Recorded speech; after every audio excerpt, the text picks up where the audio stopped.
All right. For today's stream, we'll be writing.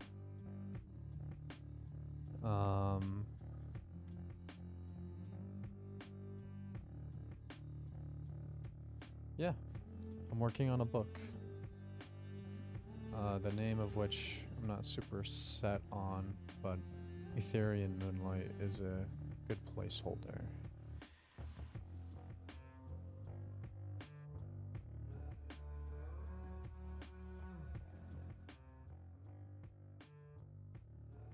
Alrighty.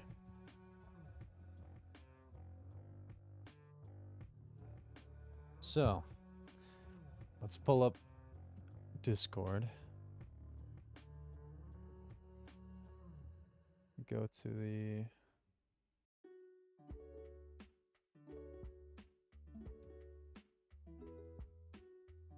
prologue.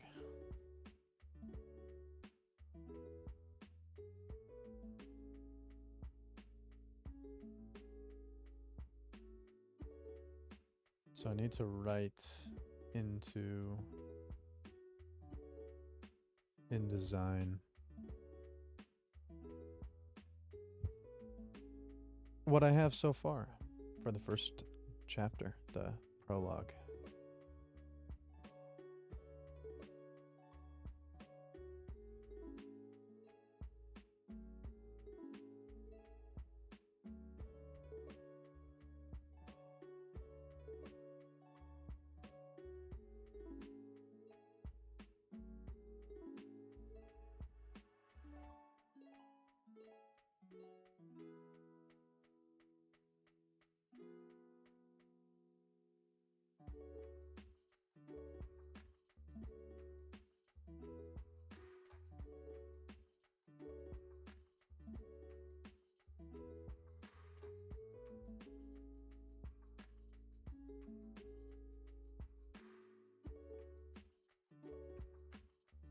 Alrighty.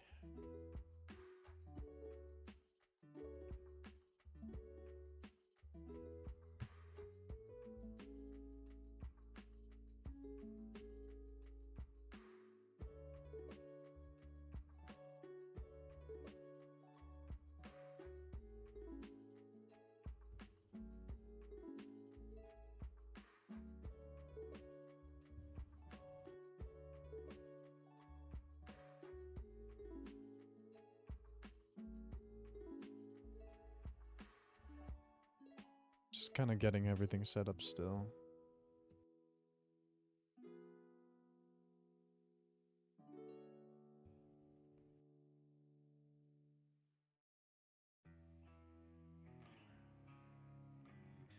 We should choose the font.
I didn't even realize I was muted.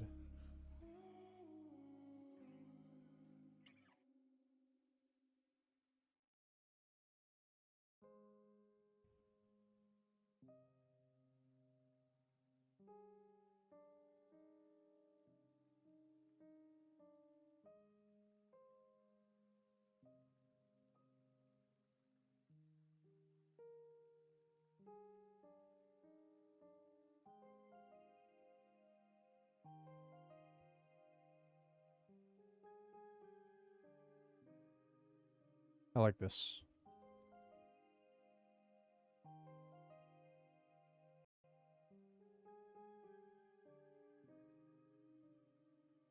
I'm not sure really how to use this software.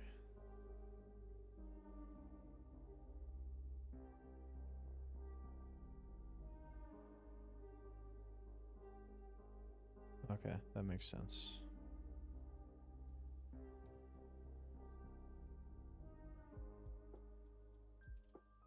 What's the difference?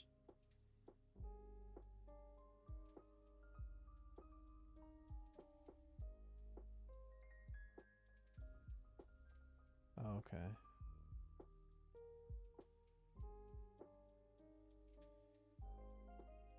Then I'm sure we could add like a new text box.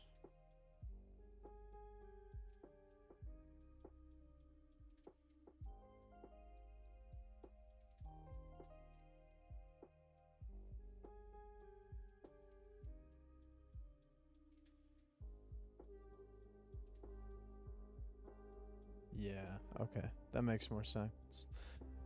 Well, well, well. Hayden the Destroyer. Interesting. That's a interesting nickname for me. I'm curious as to why you chose that one.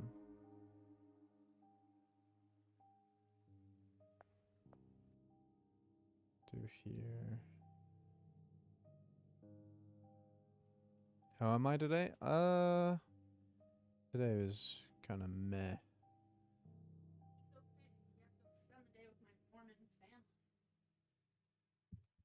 Yeah, we had to go over to MJ's parents' house.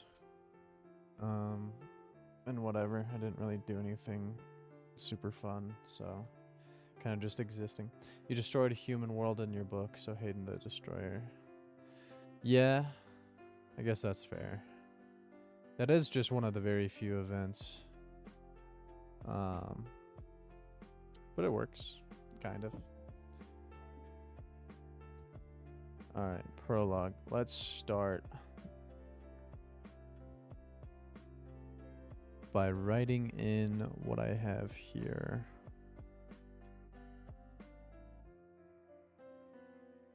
Sky Islands.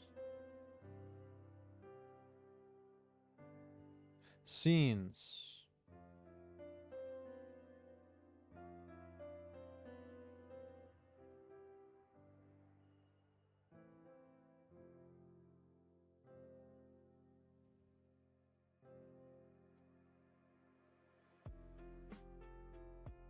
There we go.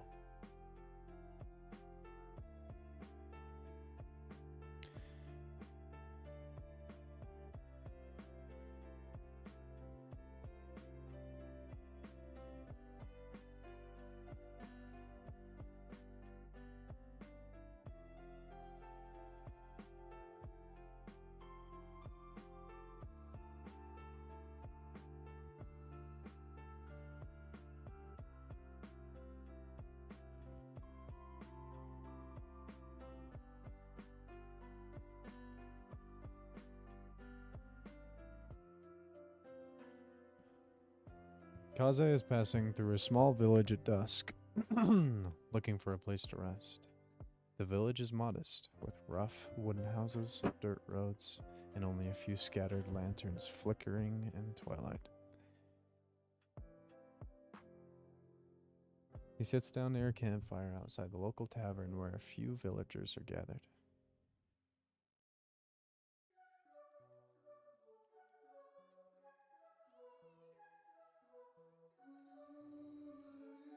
Why does it do this?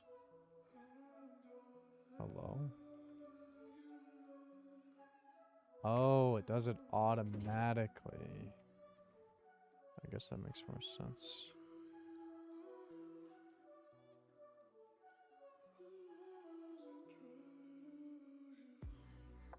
Interesting.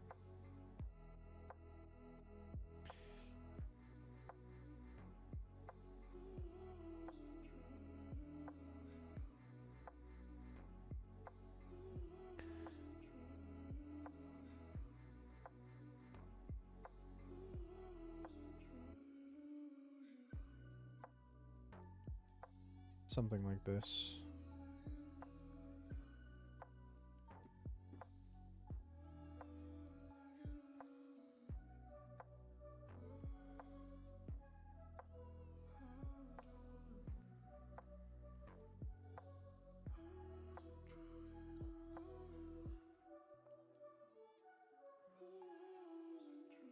Oh, it moves it up? That's interesting.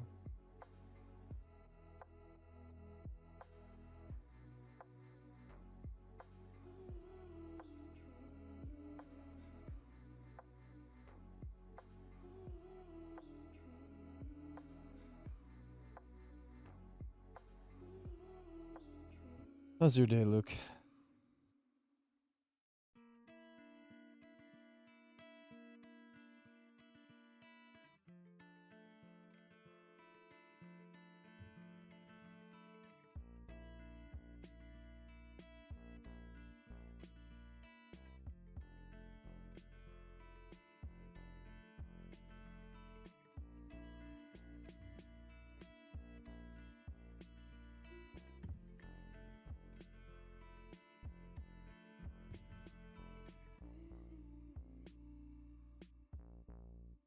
You got back from a party in the morning. Everything hurts, but it's good. You a little hungover then? And you have a new crush. Ooh, exciting. Do you think she likes you back?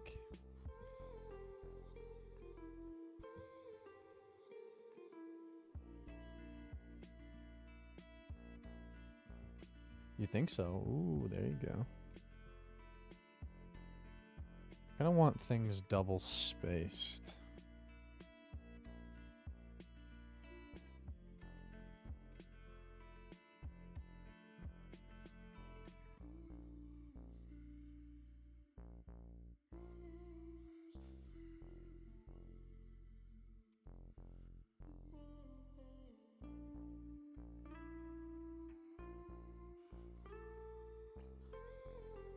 How do you make it double spaced?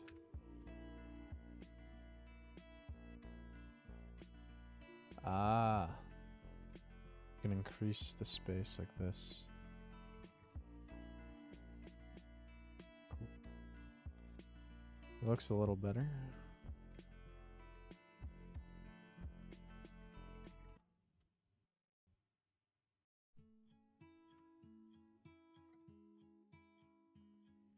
Everything hurts because everyone was cuddling and sleeping on you. That's interesting. What kind of party was it?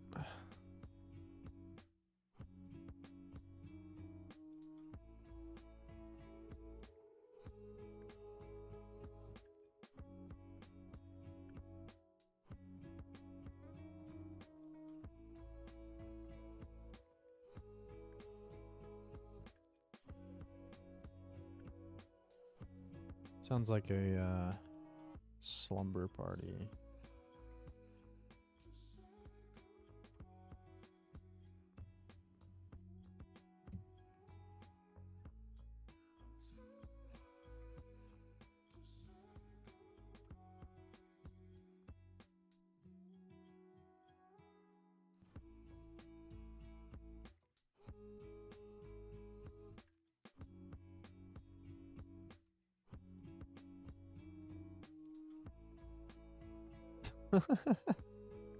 That's funny. You guys seem pretty close. That's cool.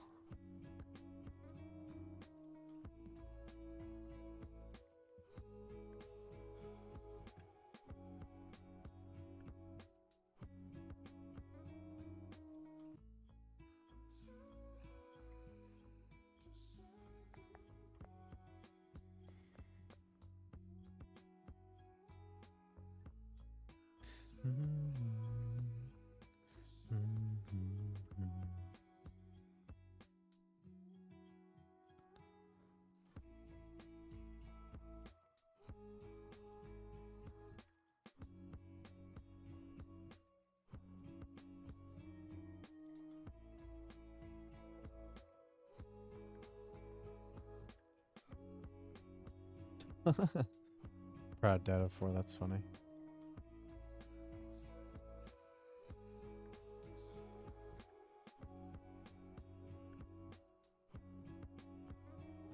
Alrighty. So, this is page 1. How do you add another page? Oh, wait, what? What is this then?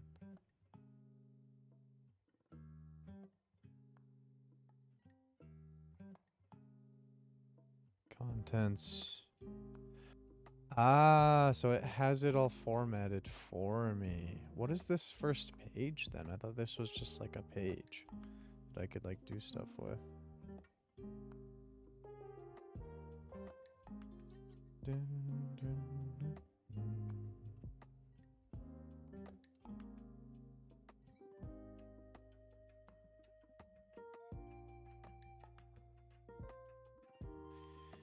Interesting. Okay. I'm just gonna delete this then.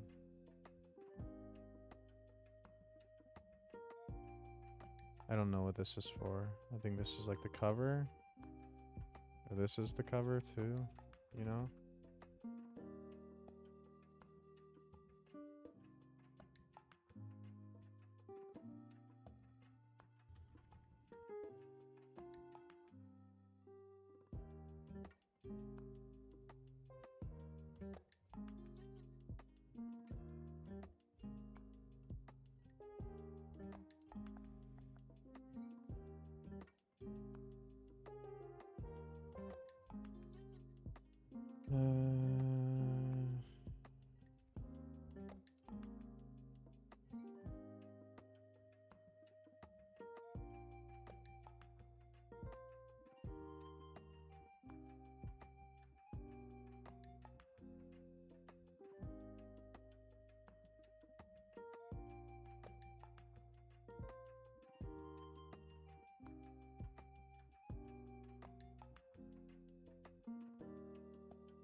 All of this stuff doesn't really matter as much.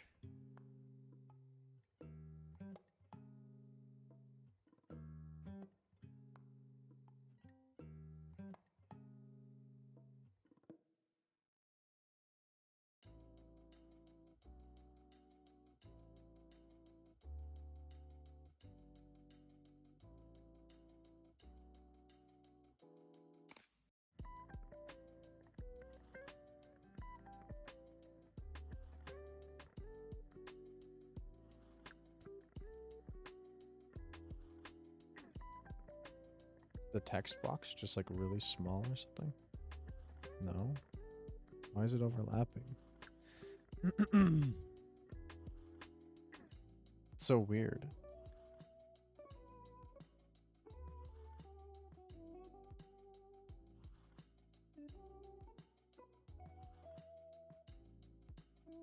Why does it overlap like that?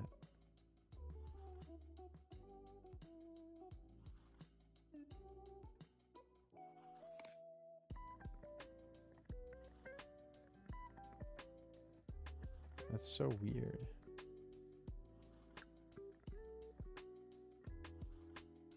Ah, it has some sort of like...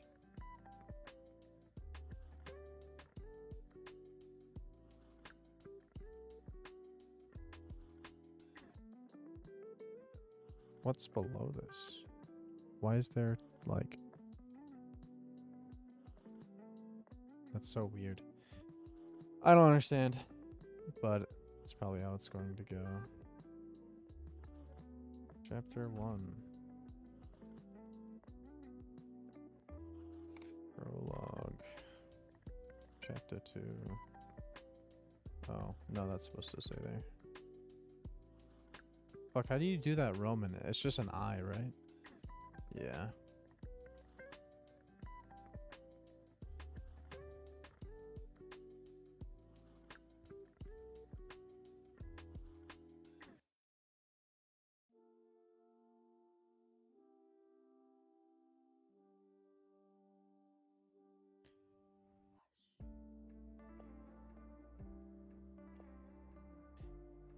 Okay.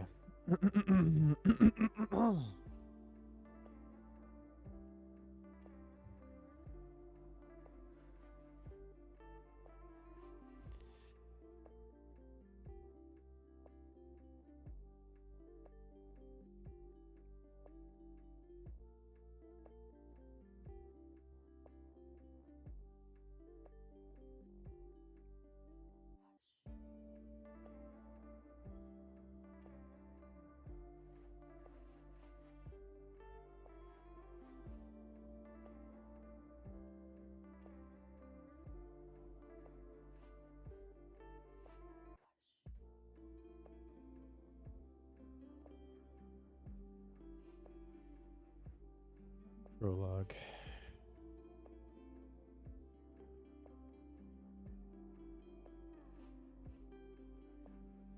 Okay.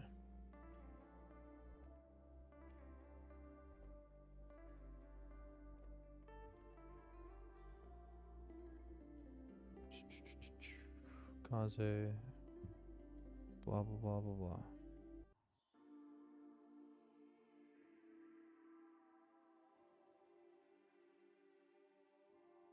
Not what I meant. Chapter 2.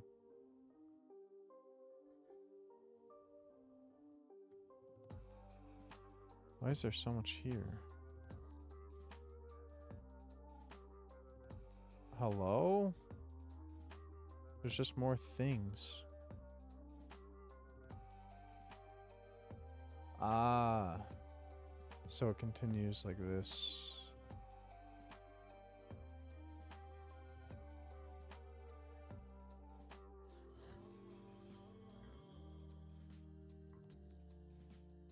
For now.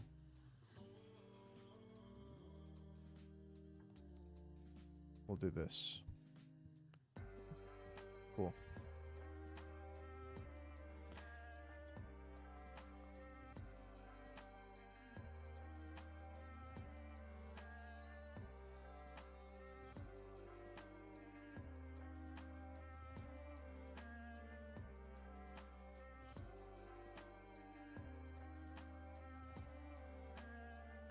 Kaze is passing through a small village at dusk, looking for a place to rest.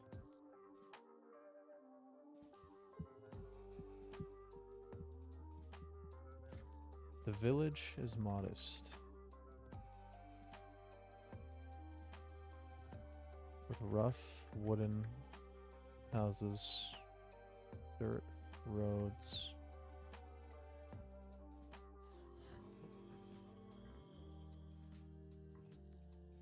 and only a few scattered. Why does it keep zooming? Weird. Lanterns flickering in the twilight.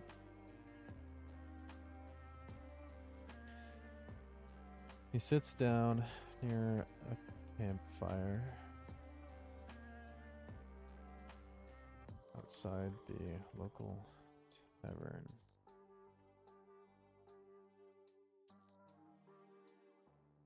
Where a few villagers are gathered. One of them, an older, ragged man,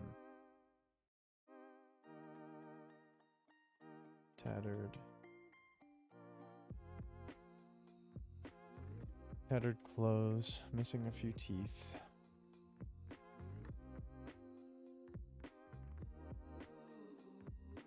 A wild gleam in his eye.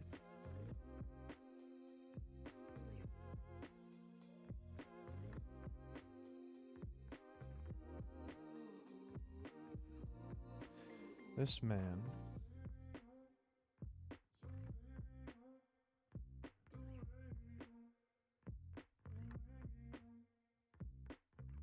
Old Joram.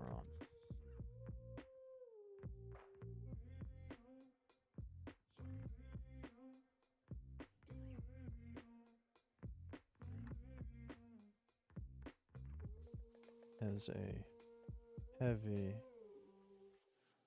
gravelly voice and a thick, rural accent that immediately sets him apart.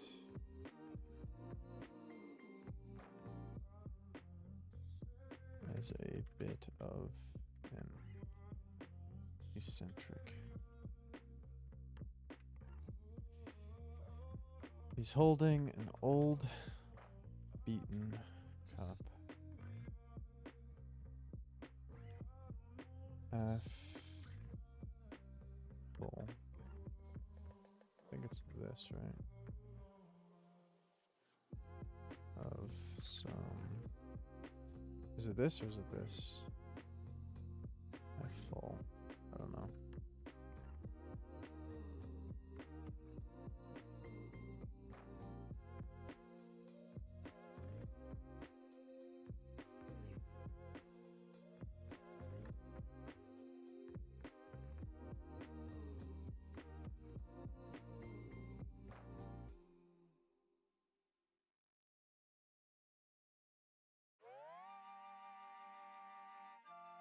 It has a dash. I should use some fancy font. Yeah. I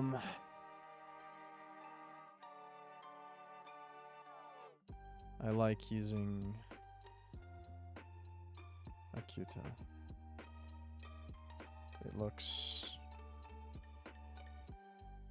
less formal, more fantastical, but without being like unreadable or too wild.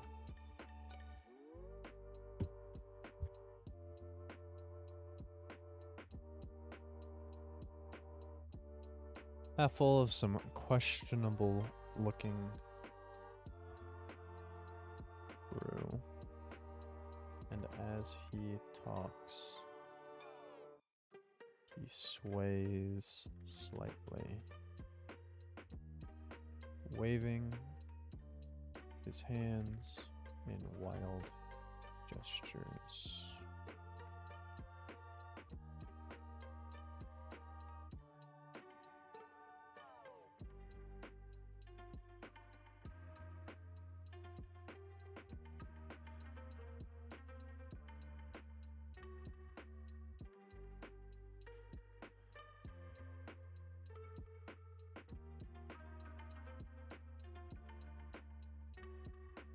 They should all be Akuta.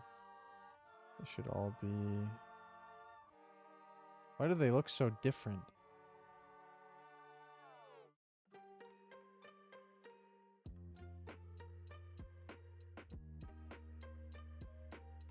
They look so different.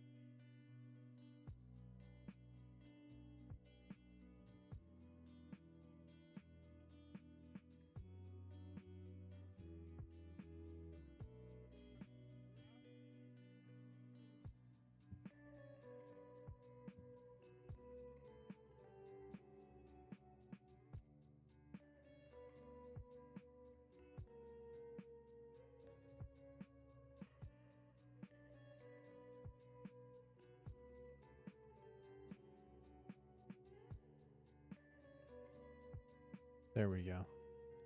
I just had to edit everything. How do we put this away? What is this?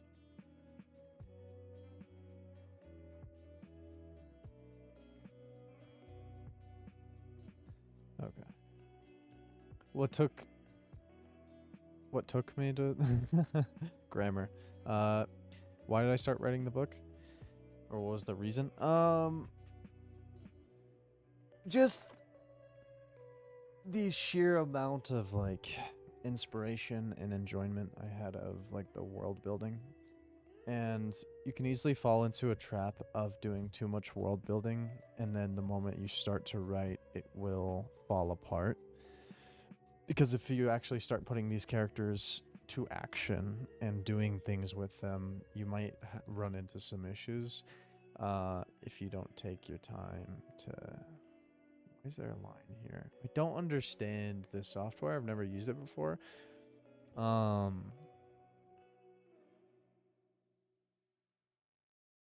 kind of want to just use like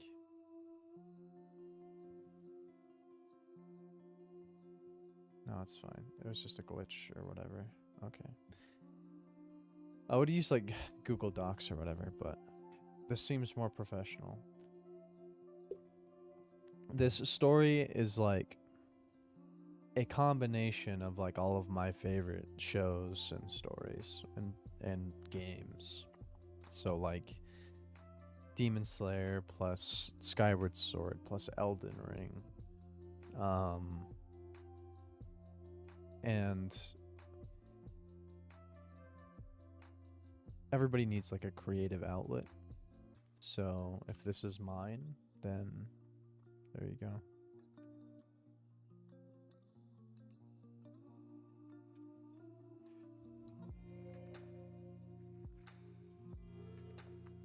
These should be the same. I don't know why they're not the same.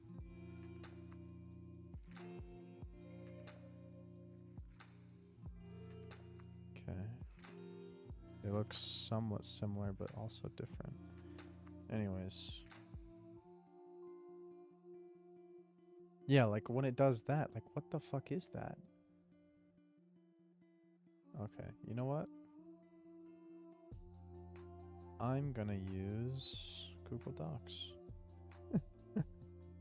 Because I know Google Docs.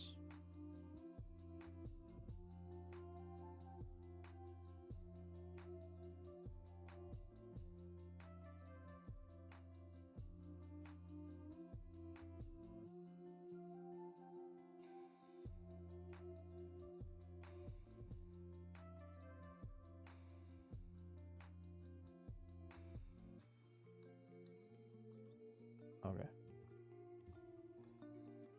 Let's actually do this on this monitor, just so I don't reveal everything.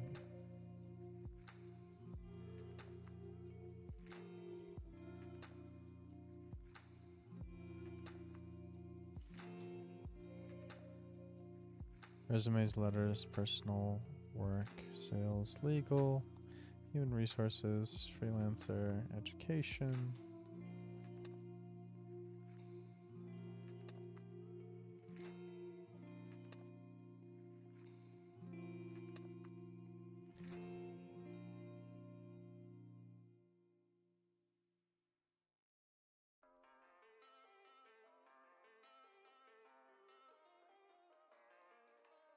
What is this? Oh, that was so long ago. I remember this is the account I used to use for my schooling and stuff.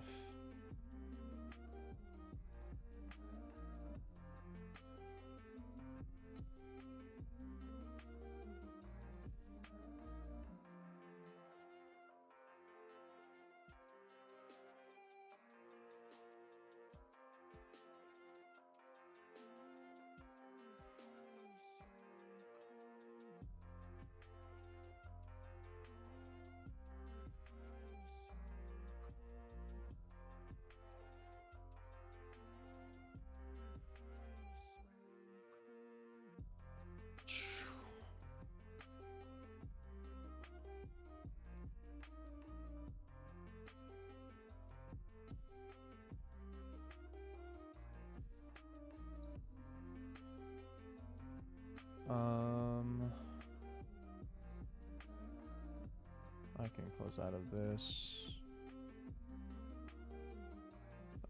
Best Google Doc template for my book.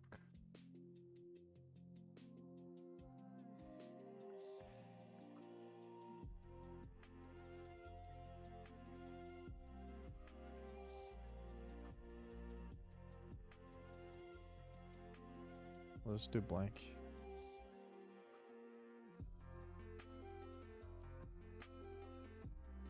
Okay. Step 1. Use headings and styles. To organize your chapters and sections efficiently, you should use headings.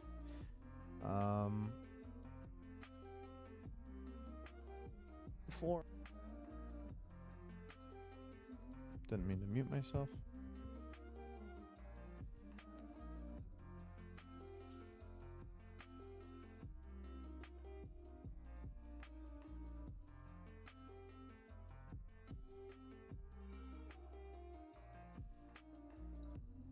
more fonts. Acuta. There's no Acuta. This is so sad.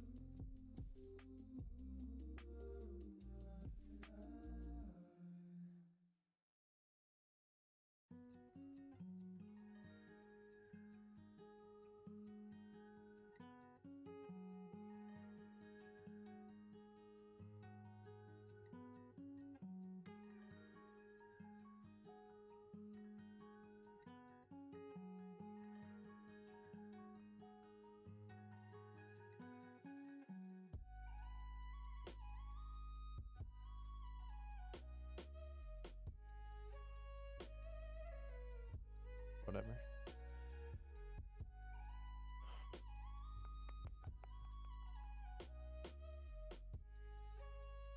Comic Sans. We should just write it in Comic Sans. Hell no.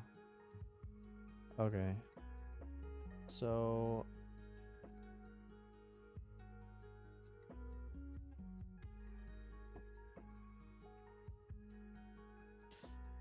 6 by 9 inches. Go to File. Page Setup.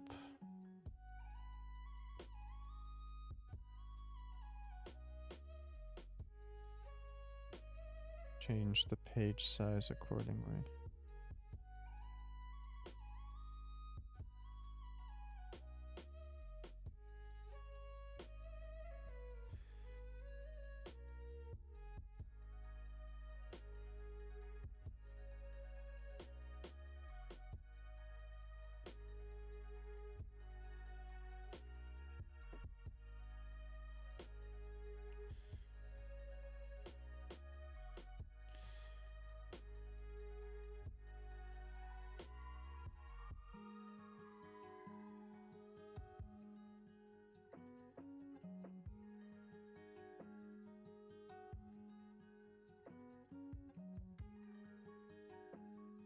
It's been 38 minutes and not one word.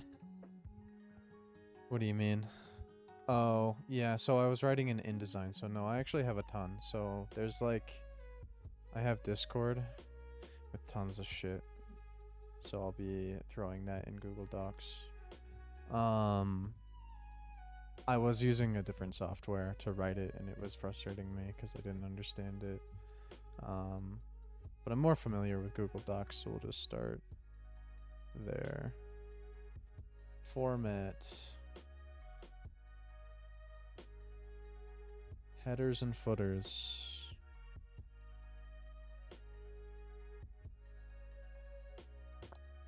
So the book is Ethereal Moonlight. It is about two twin brothers that are born on the moment of an apocalypse where the Sky Islands fall and the entire world goes into chaos. There's quite a lot to explain. Essentially, these two boys were born of a immortal and a mortal, and the pact was that if the bloodlines of immortal beings ever mingled with mortal beings... You already hooked? Sick, dude. Let's go. The pact was if the bloodlines ever intertwined, then the apocalypse would begin, and the Sky Islands fall, and what was once the Sky Goddess now becomes the Ashen King, who rules the underworld. She's banished, essentially, to the underworld. It's kind of like a genderless thing. I say goddess and king kind of like interchangeably. It doesn't really matter. And they basically raise the army of the Ashen. The Ashen people, anybody who dies when the apocalypse begins, burns into a very fiery inferno, glowing just red hot with embers, and their body just like oozes ash and smolders. They'll burn straight through the earth to join the Ashen army below. There's also an ailment called madness, where people cannot sleep or else they'll die, but because they can't sleep, they'll become mad over time. And the more mad they become, the more likely they are to try to kill. If they are successful in killing somebody, that ailment of madness kind of goes away. They become revitalized. You love dystopian vibes? Reminds you of Dune and Walking Dead? Yeah. Yeah, stuff like that. Chapter titles. Inches from top. We'll do like 1 inch from the top. What the heck? It doesn't even show the text. YouTube chat hits hard. You didn't know who I was talking to? Yeah, I'm simul streaming on YouTube and Twitch, so I have like different streamers or streams of whatever, of chatters. Different first page. I'll just do 1 and 1. So if I were to do, oh, because of this, I was like, why? What is going on? Okay, so we're gonna go.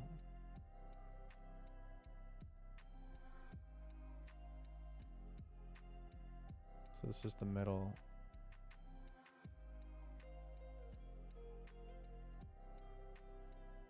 Whoa. Okay. I don't really know how this works, to be fair. You're gonna let me cook for a sec? How much of the book do I have done? So I've been doing a lot of world building. I have currently like written 4 scenes for the prologue, the introduction. So that's what I'm about to write right now. That introduces the father and the mother of the twins and how they meet and stuff like that, and what their lives were like before the apocalypse. Dude, I just spilled all over my mouth. Embarrassing. All you can do is laugh. Okay, so why is it towards the bottom? That's my confusion. I don't understand. Headings to your document will appear here. How to use headings in docs.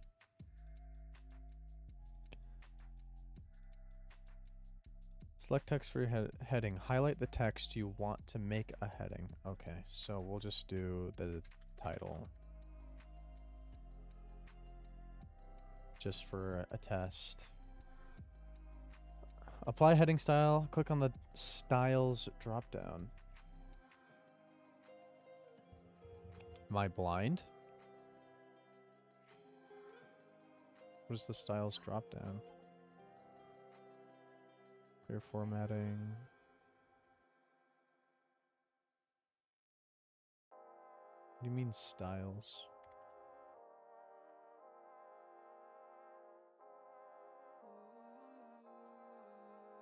What?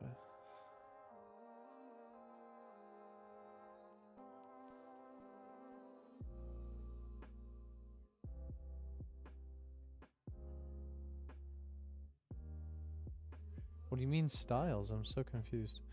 How old are the twins in the apocalypse? Sorry if I already explained that. Dude, don't worry. I am super happy to like answer any of your questions. So the twins are born. And the moment they're born, the apocalypse begins. Because essentially they are the reason why the apocalypse happens. Their birth, the fact that mortal and immortal bloodlines are now crossed, it basically ruins this pact that some outer god has given the divine goddess of the Etherians, the sky people, and she can only have this power as long as the bloodline remains pure. So her daughter, the princess, falls in love with the mortal, and they have these twins, and that's what causes it. So essentially the story will be about mainly Shiro, the good one. They're kind of like yin and yang. So Shiro has white hair. Shiro also means white in Japanese. And then Kuro also means black. He has black hair, but he'll be born as one of the soldiers of the Ashen Army. And he will have a completely opposite philosophy. He'll be more nihilistic, pessimistic, so on. More questions the merrier. You're so interested in this book, lol. Yeah, I love it. If I could just figure this out. Click on this at the top toolbar of Google Docs. You'll see a drop-down menu that says normal text. Oh, this. I should have done that. Okay, this makes so much more sense now. Title. I don't want Arial. I want Roboto slab. Medium. Yeah, I like this. And then we'll do centered.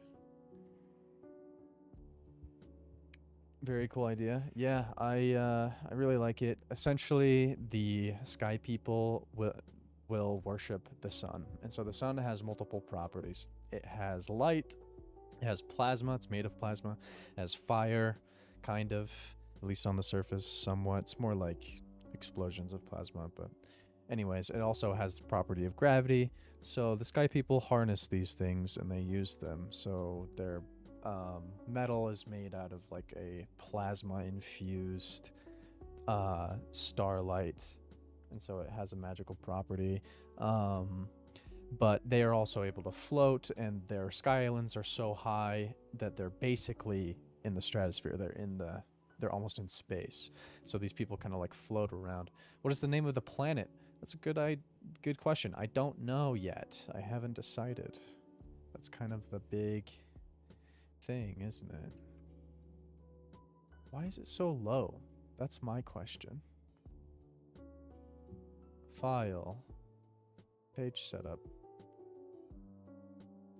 Pages. Whole document. Margins.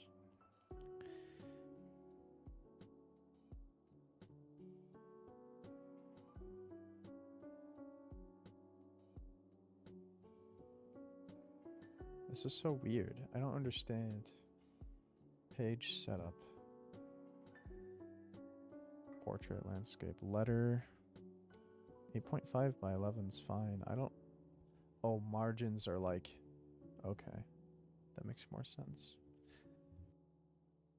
Let me think. Let me ask ChatGPT for some inspiration. I've been using ChatGPT to help me write it, and it's been extremely helpful. I need a name for the planet that takes place in my story. Ethereum Moonlight.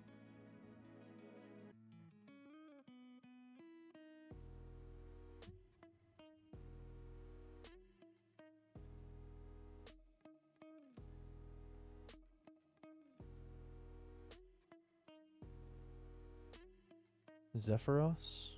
That's not bad. Zephyros is not bad at all. Yeah,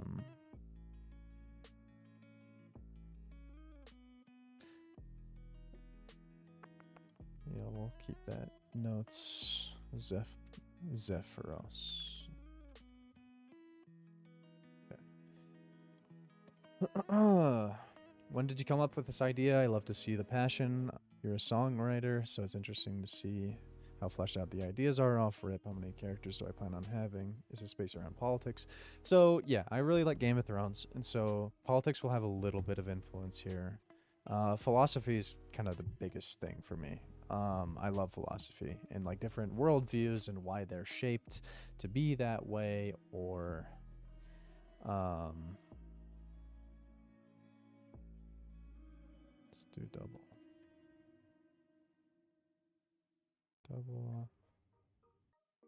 Well, what did I do? What is going on? Hello? So weird.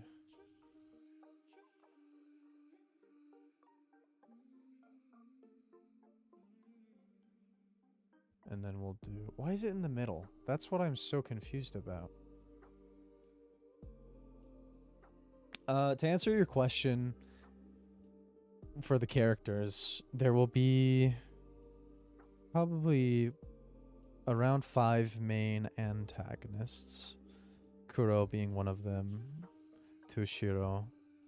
I already have about 3 or 4 technically. The Ashen King, the Ruined Prince, Kuro, and the Psychopathic Boy. They will... Oh, and the Bloodthirster. Let's see. He rules the Crimson Reapers. The Crimson Reapers essentially are a band of people that have metal armor and weapons, but the way they forge them is with the iron from blood, so they need a lot of blood in order to create these weapons and armor. So they essentially, like, if you've ever played or seen gameplay of the game Dead by Daylight, people get, like, hung up on hooks. I imagine they do something similar, drain the blood, and essentially have, like, these, gutters or whatever that flow into the forge, or then they forge weapons out of the blood. And the Bloodthirster wields a great sword that essentially has the property where, like, when it kills people, it can suck up the blood, and it has like a mini like forge within it that just creates it to become even larger and more spiky or whatever. So it's an ever-growing guild of anarchical people that are taking advantage of the chaos in the world and feeding their madness, which gives them which is the main reason why people are killing each other, at least in the overworld. But they're just one guild out of like a few. There will be like a traveling guild of astronomers and scientists and stuff. There'll be like a research facility that Shiro grows up in when he's young. There's a lot of things. There's so many things to go over that it's kind of hard to do it all. Okay, so I have this, but it's in the middle. What's the most powerful theme of the story?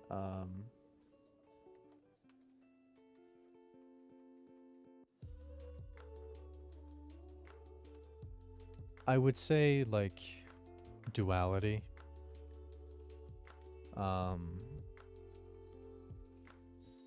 Or contrast. Contrast is probably the biggest one, because whatever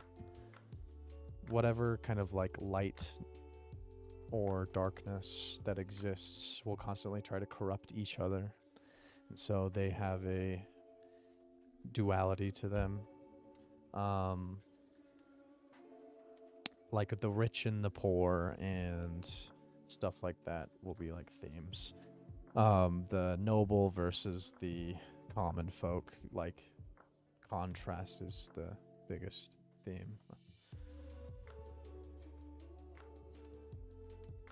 Okay, ChatGPT.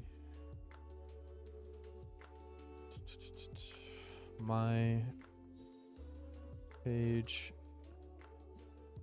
my text is in the middle of my pages in Google Docs. Do I fix this?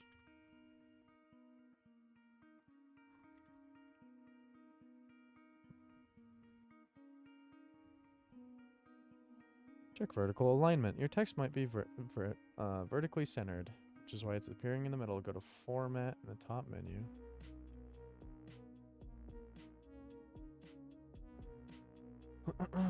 Select Align it and Indent.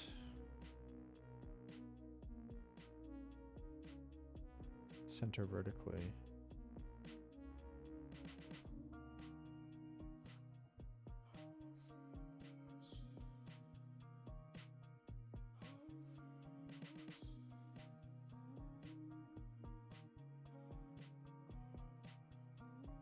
Decrease indent.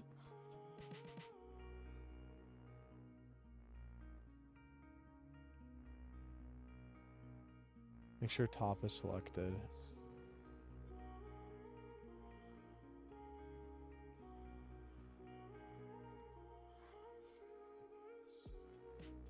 It doesn't have those though.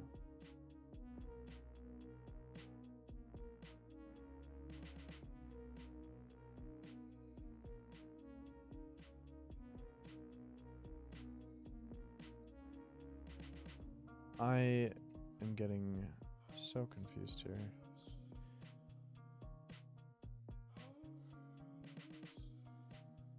It should just be like at the top of the page. Like, I don't understand why it's starting here. If I press backspace, it just stays right here.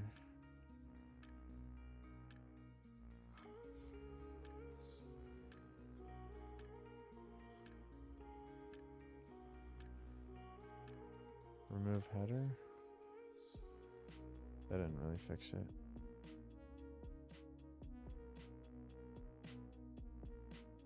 File.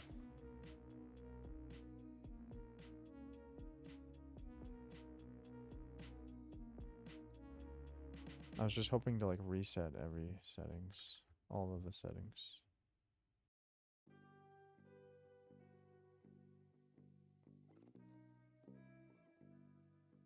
We'll try again.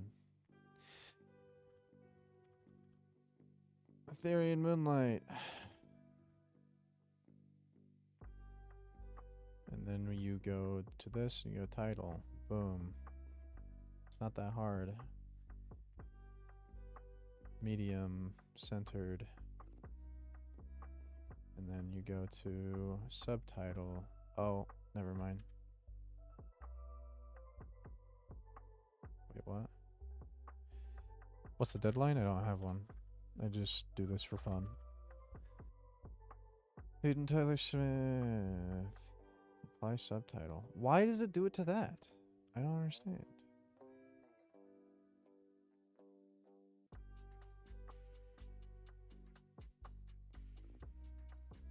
Why does it do it to the whole page? Hello?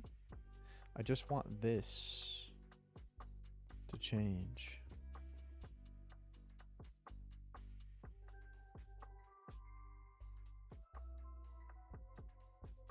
Dude, what is going on?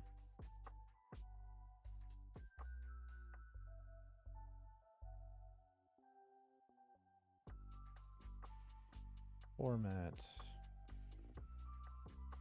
File, page setup, apply to... Okay, no, never mind. Paragraph style, normal text. But it does it to this as well. Whatever, we're just gonna write. I'm tired of trying to format this. We're just gonna start writing. Okay. Going to the scenes now. And let's begin.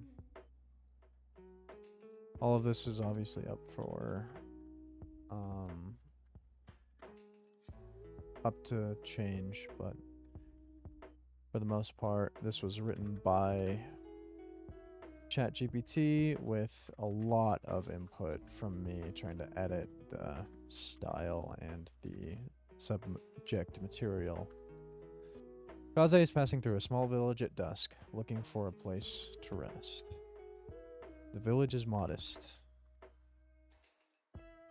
with rough wooden houses.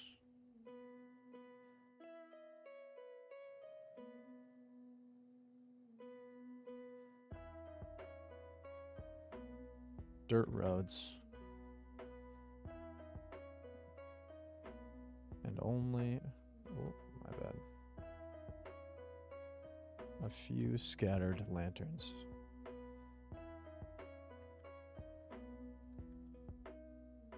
Flickering in the twilight. He sits down near a campfire outside the local tavern. Very stereotypical stuff right now. But it definitely becomes unique in a second. Where a few villagers are gathered.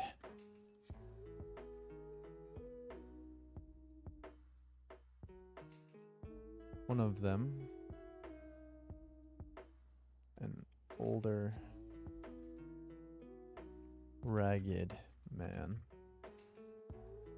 tattered clothes. Didn't mean to push his space there. Missing teeth, missing a few teeth, and a wild gleam in his eye. Alright. That's the setup. This man, Old Joron.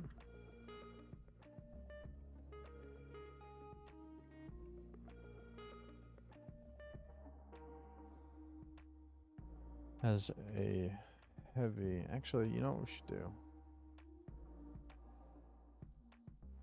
This will save me some time. But it might not be, like, the most entertaining thing.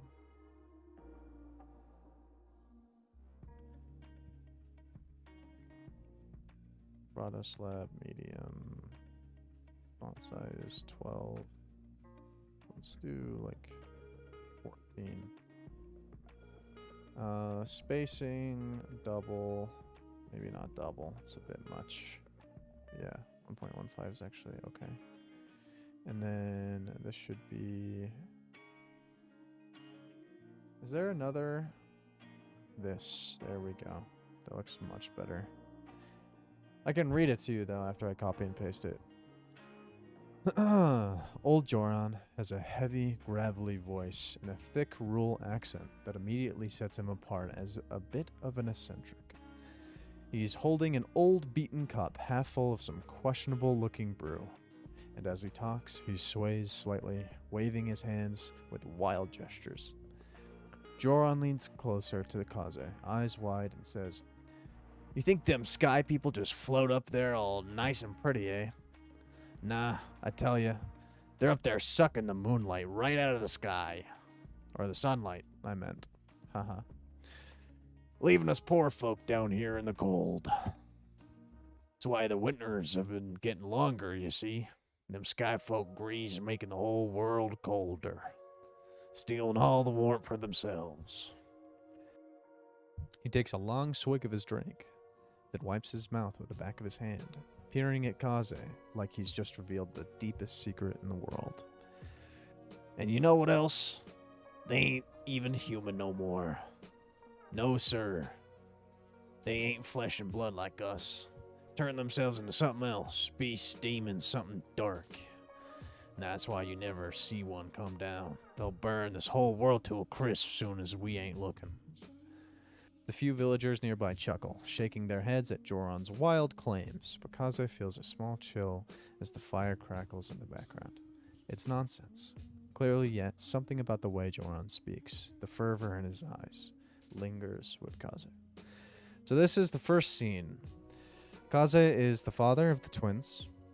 Kaze means wind in Japanese. He is a stormbringer, and so they are able to master the wind, not quite as like cringy or stereotypical of like airbenders, like from Avatar or whatever, but essentially the wind as a guiding force for the way that he uses his weapon. He can feel the change in the air, he can feel the direction, and so when he fights, he aligns his edge perfectly with where the wind is blowing, and it will help create a smoother and more accelerated strike to where he's also very flowy and unpredictable because the wind can be kind of like chaotic as well. So the fighting style can vary, but the environment around the Stormbringers are what give them their fighting style. Cool. This is a great first page. Second page.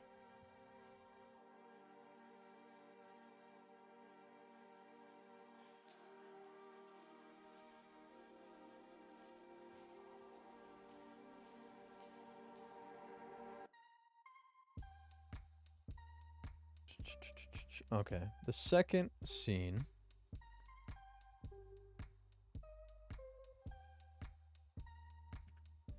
is about Alora. Alora is...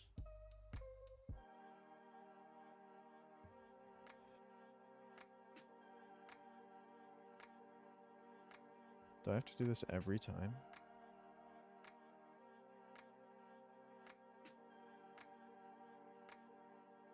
Okay. Allura is the mother. She's the princess. So we cut from this scene to the next. The princess drifts lazily in the pool.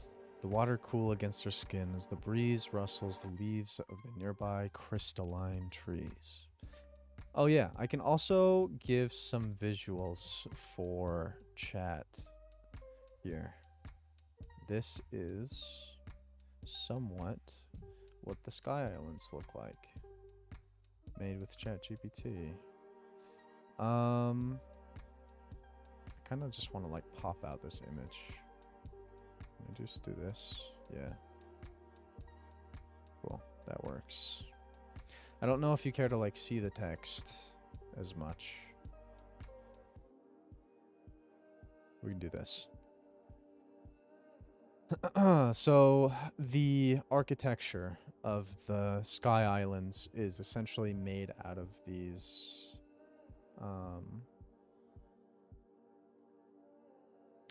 golden sakura trees.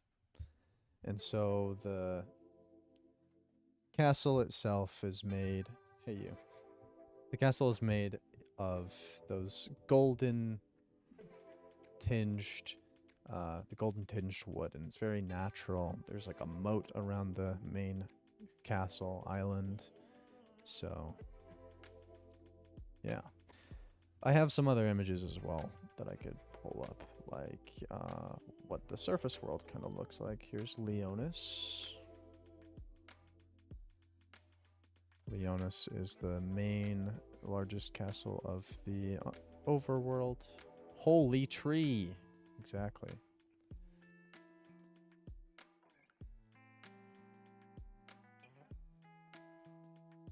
Okay.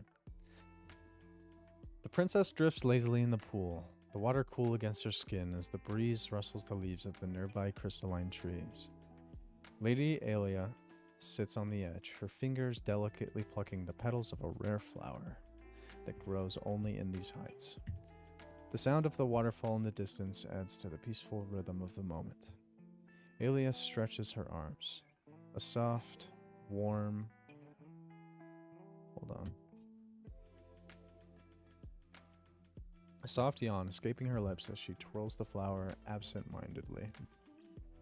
Are you planning to attend the festival tonight? She asks casually, her voice light, as if the thought of anything else never crosses her mind. I heard they're preparing a new dance to honor the solstice. I don't know that it's new. I think she knows. They're preparing the dance to honor the solstice. The princess closes her eyes, letting the water buoy her.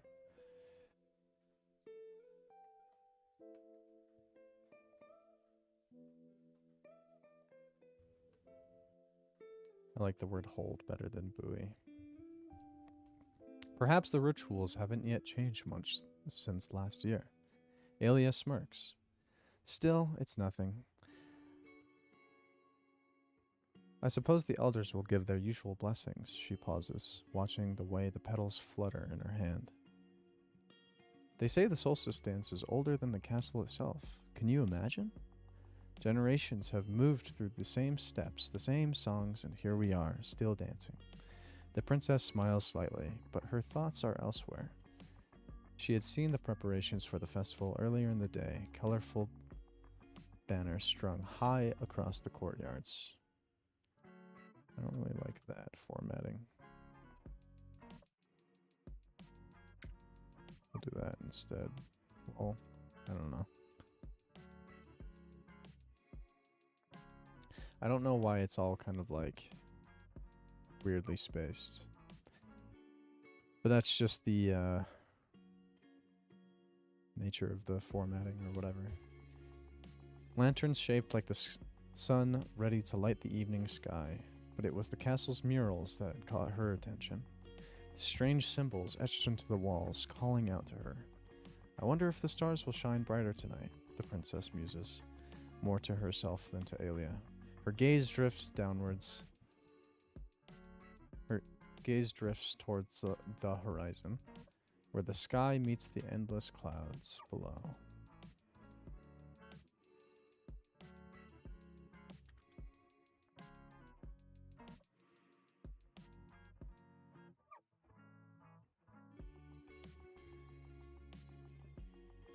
Alia shrugs her attention back on the flower in her hand. Why wouldn't they? They always do. It's how it's always been. I'll probably fix the formatting here because huge paragraph isn't gonna work as well as like cutting it up to like dialogue. Just so it's easier on the reader, but I can go through and do that later. Where the sky meets the endless clouds below. Why wouldn't they? They always do. It's how it's always been. She tosses the petals into the water, watching them float away lazily. I'll be there, of course. Not much else to do, but enjoy the celebrations. The princess nods absently, though her mind lingers on the murals, their cryptic images, their untold stories. She had always followed the rituals, danced the dances, and accepted the world as it was. But something was beginning to stir within her, a quiet question she wasn't ready to yet voice. She wasn't yet ready to voice, whatever. Either way, I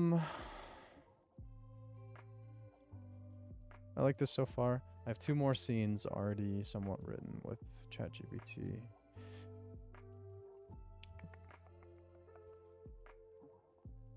She'd seen the preparations. Let's go through the dialogue. Shouldn't it be this? Or hold on.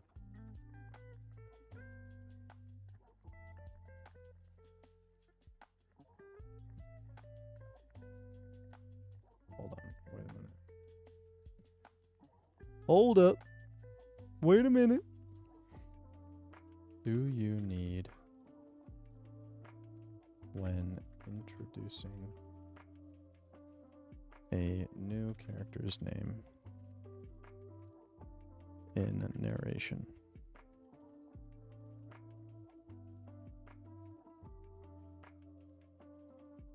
No, you don't need to use quotation marks, but when introducing a new character's name in narration, quotation marks are typically used for dialogue or direct speech in narration. When you introduce a character, you can simply state their name within the regular flow of the text.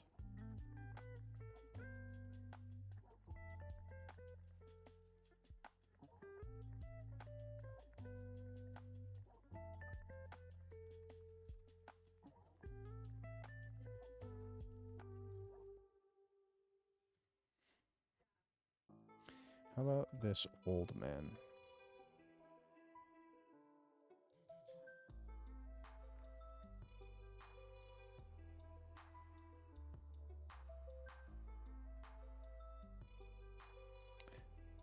Whatever. Good enough.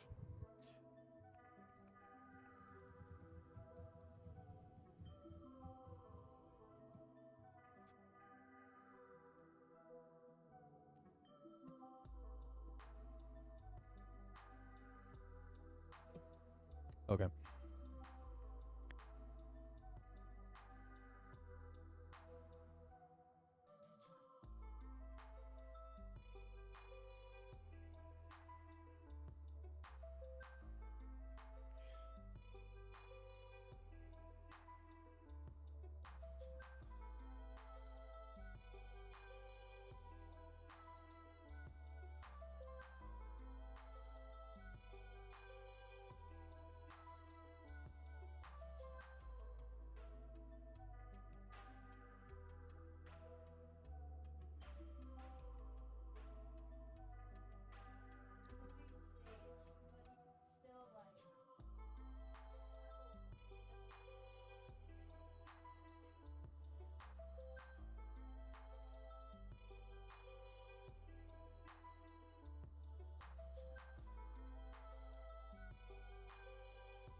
Okay.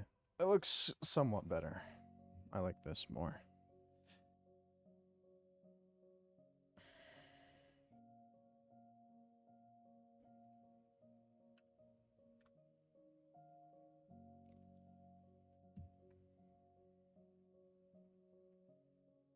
maybe I can do this.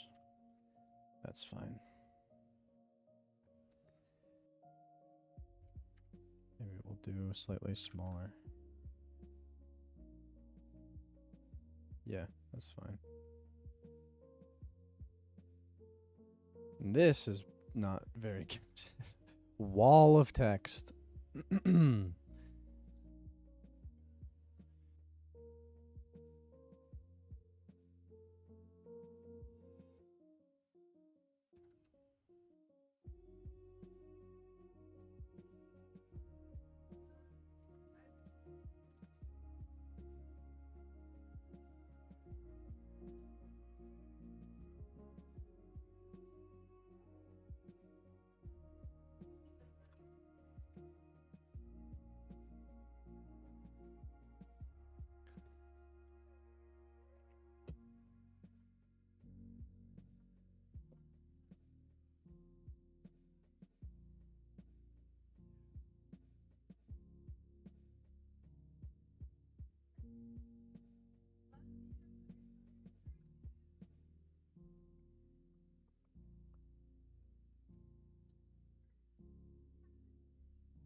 Okay, hold on.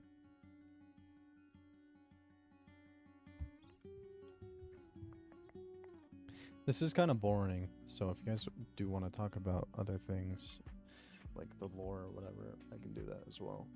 What's up? My dad just got a cat. Nice. For your mom? No, somebody found it and then contacted me. And I was like, oh, my parents need a new cat because they're no longer in the housing. Mm-hmm. So it's like, just take it over to their house. Nice. There you go. Easy peasy. Luke says hi. Hi, Luke. Maya says hi. Hello.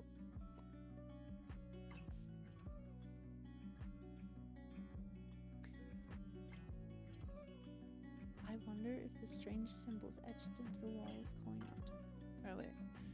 I wonder if the stars will shine brighter tonight. Princess Muses. Paper Cup, welcome to the stream, dude. You're working on a book as well. Hell yeah. I am not someone who normally does this type of thing. This is weird for me. So. There is no deadline. This is his for fun. Yeah, I had mentioned.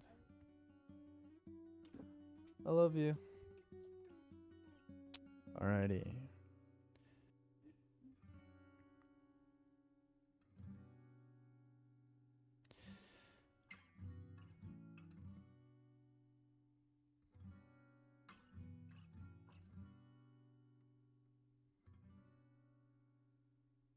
You have to keep your volume on mute.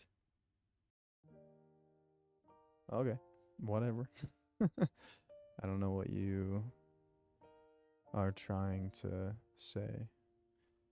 I mean, the whole point of a stream is to like participate and listen or whatever, but you can participate however you want.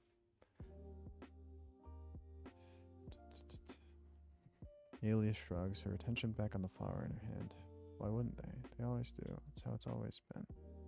Hold on. I think I want to edit this part a little. I wonder if the stars will shine brighter. Why wouldn't they? I don't know if I like that.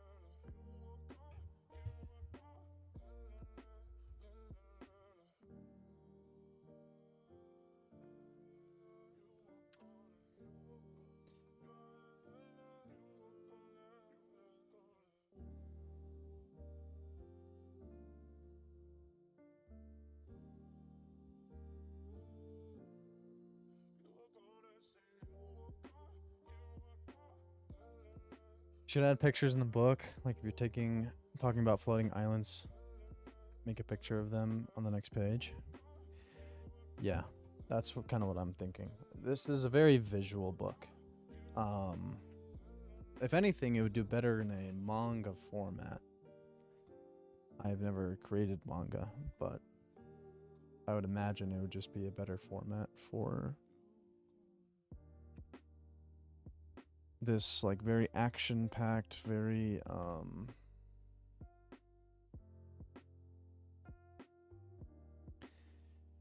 epic sort of story, very visual sort of story.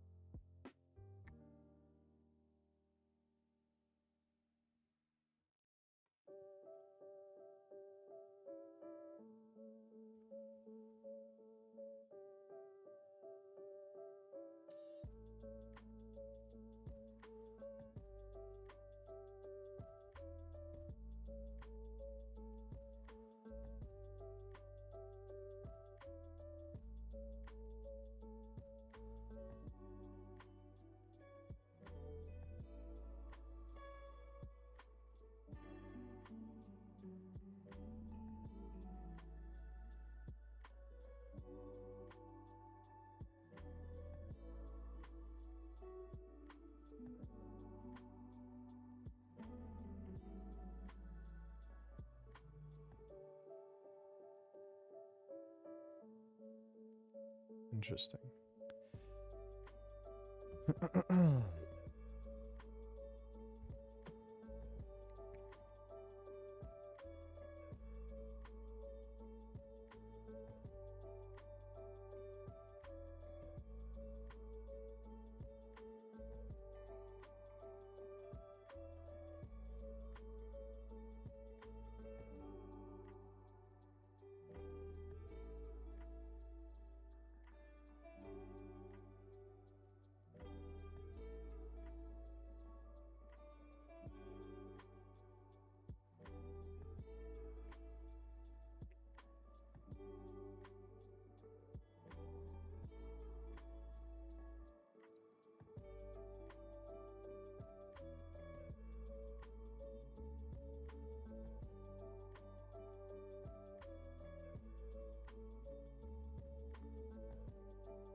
Okay.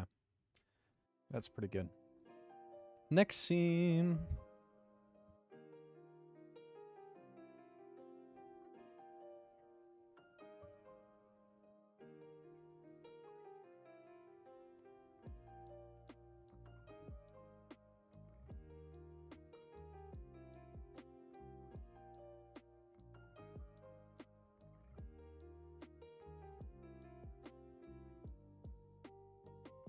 Okay.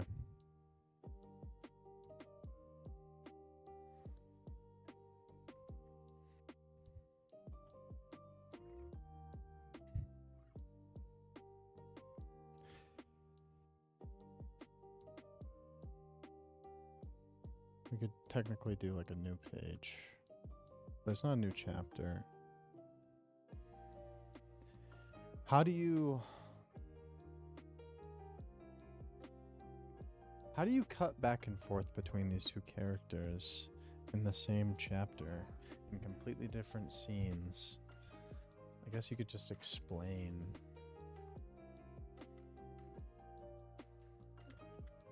As the serene sounds of the Sky Islands.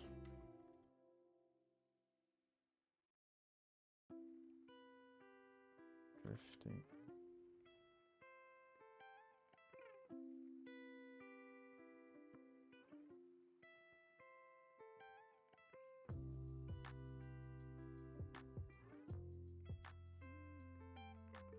A horizontal line? That's what they did in Harry Potter.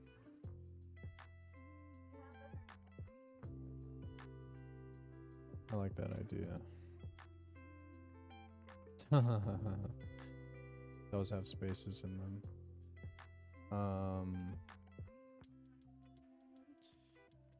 I could just do like a descriptive thing like I'm doing here. Cool. Thank you for that. All right.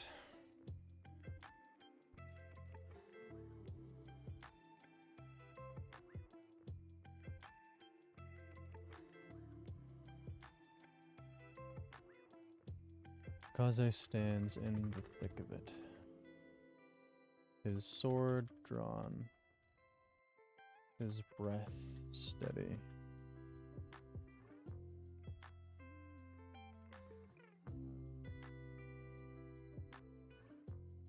Dust kicks up around him,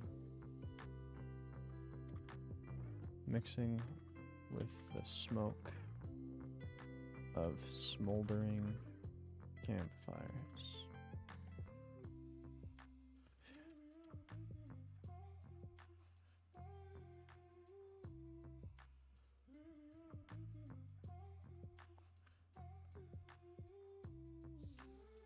Sun is low on the horizon,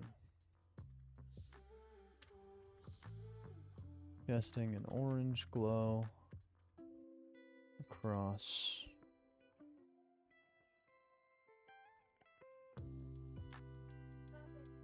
the rugged terrain. His opponent,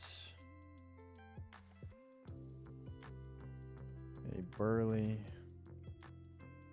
scarred man with a wicked grin, stalks him, gripping a battle axe. Okay. Kaze, always calm. Kaze the calm, I like that.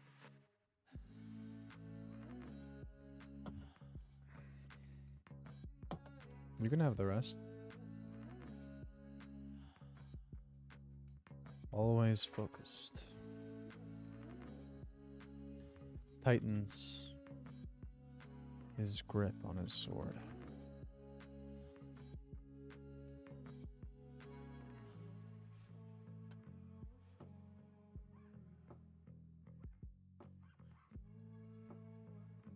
This is a job just like any other. A bounty. Nothing personal. Nothing personal, kid.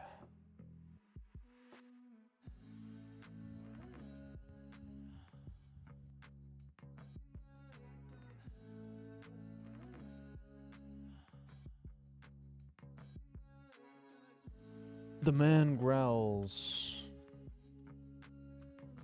lunging forward, swinging his axe with deadly intent.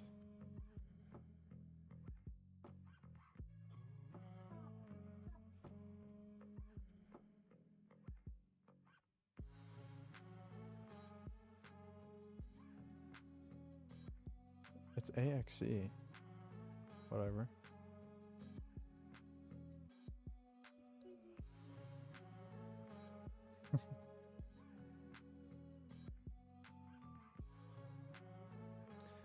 Kaze sidesteps.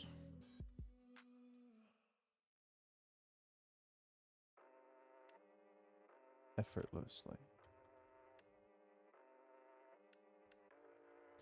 His movements precise.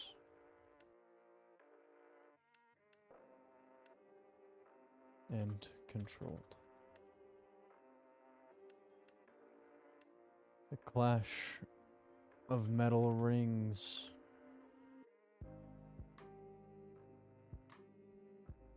route through the air as he blocks the next strike with the flat of his blade as he deflects.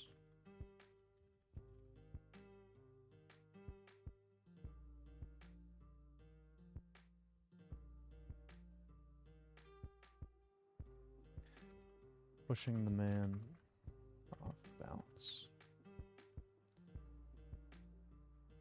All right, I'm gonna go add the line to this.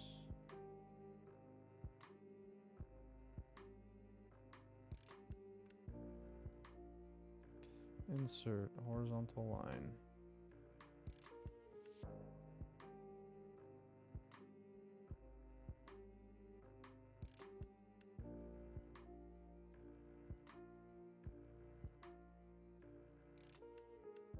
Okay.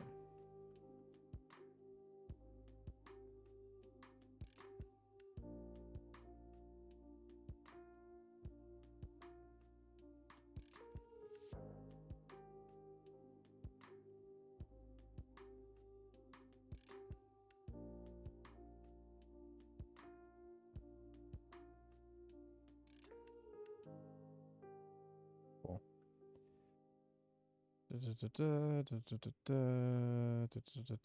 Okay.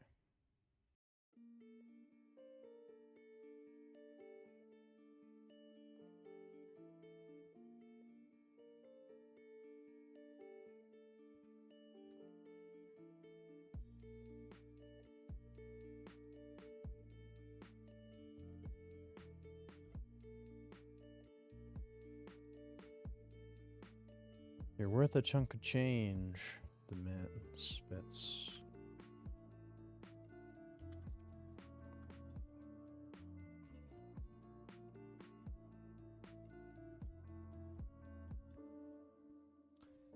His eyes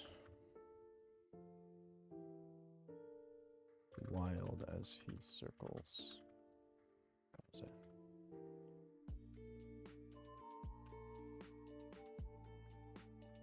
But you ain't.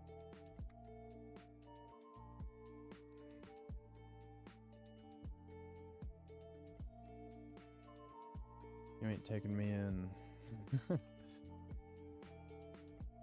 without a fight.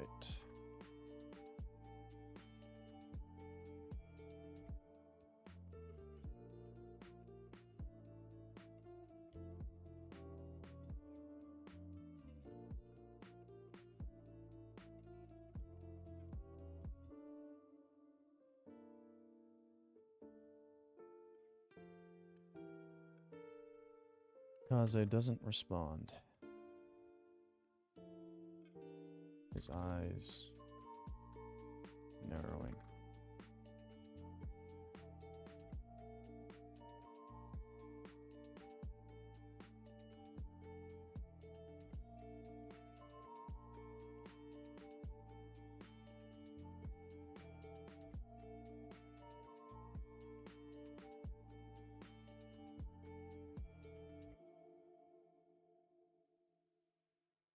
He doesn't need to.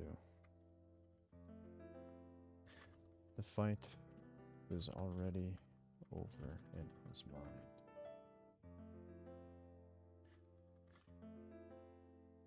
With a swift, fluid motion,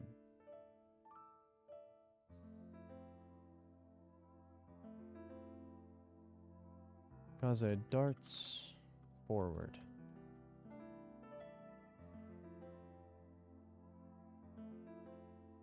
Dodging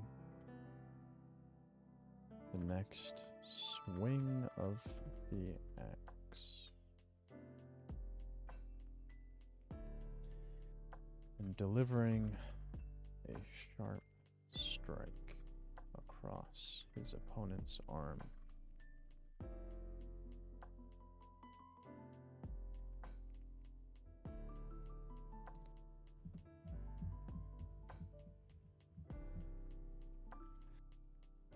The man lets out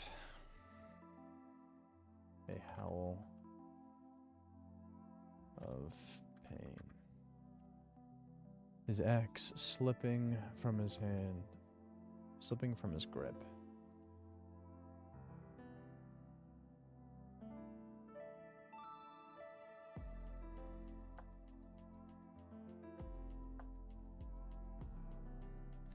And falling to the ground with a thud.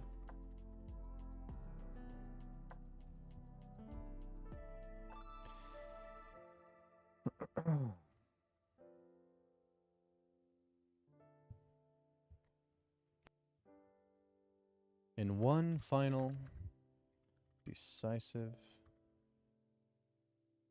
move.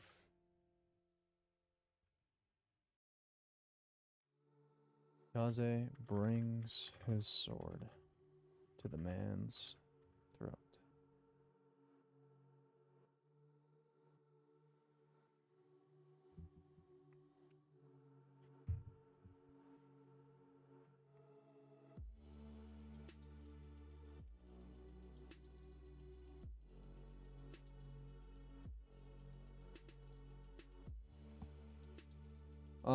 I'm gonna ask for your guys' input on something.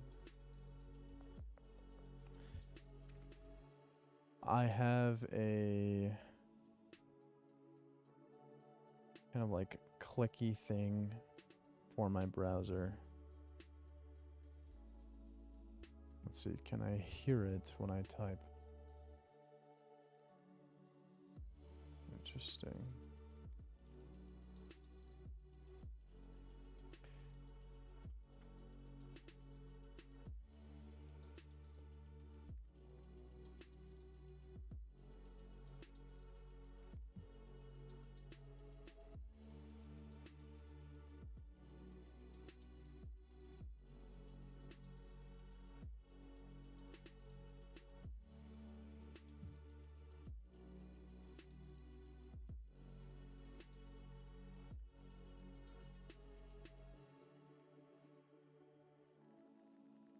Okay, so it is a browser sound.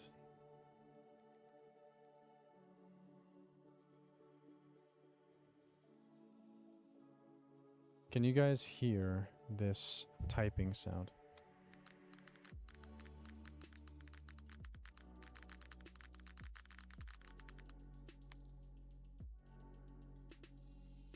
Yeah, okay. Do you like the typing sound?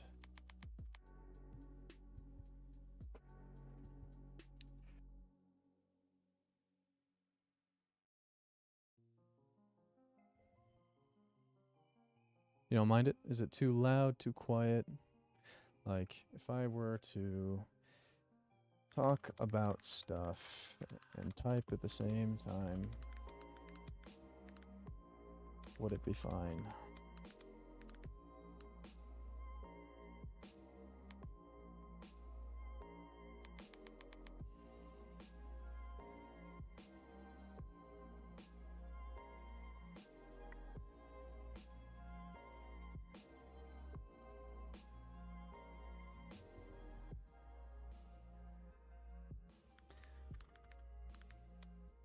Perfect? Hell yeah. Thank you.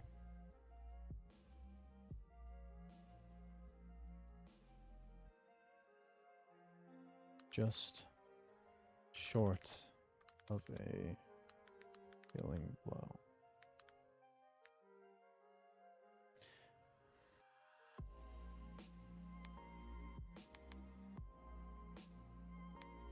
Stopping just short of his gullet. Oh, that's kind of repetitive. It doesn't really need to be there.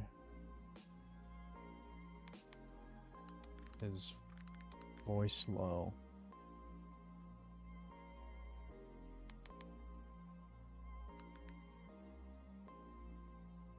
Calm and deadly serious.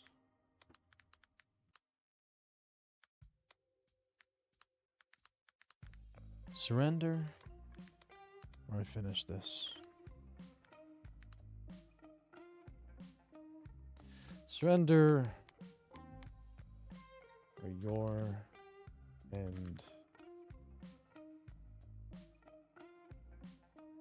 becomes you. I like that more.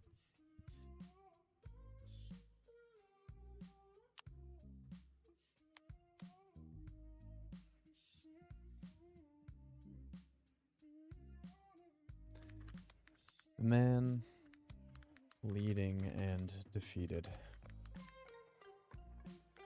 grits his teeth. Hatred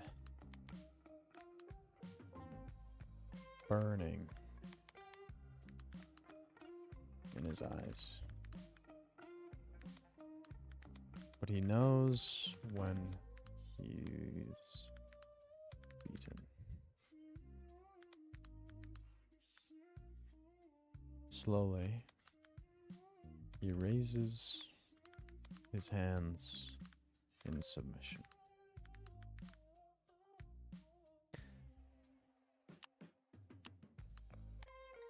Kaze sheathes his blade.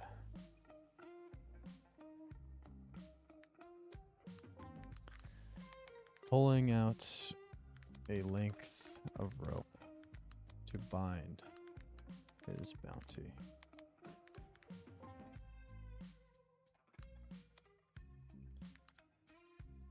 It's just another job. Another day in a brutal world. But as he tightens the hold,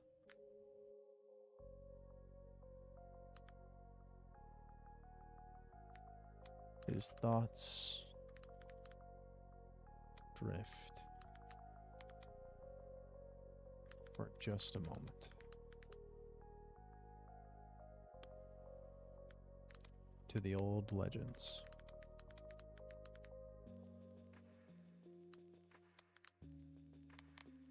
To the mystical. Need to word this better. To the mythical sky islands.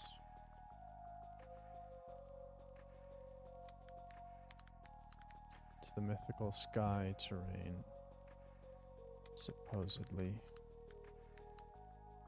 floating above.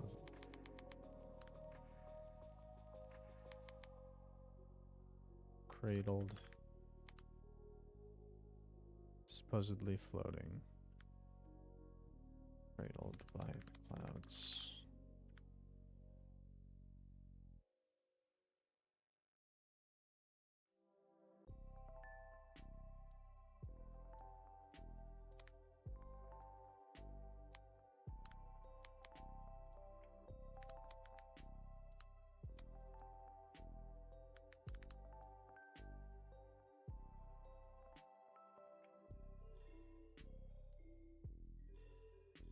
But as he tightens the hold, his thoughts drift for just a moment to the old legends, to the mythical sky terrain supposedly floating in the ether, cradled by the clouds.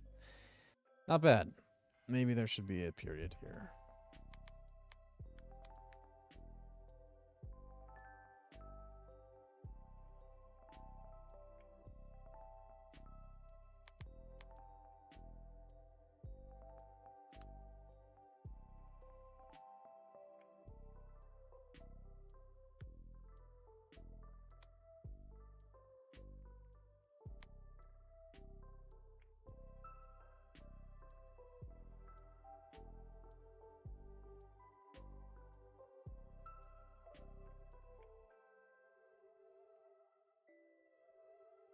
All right. I'm running out of Werther's originals. I'll be fine.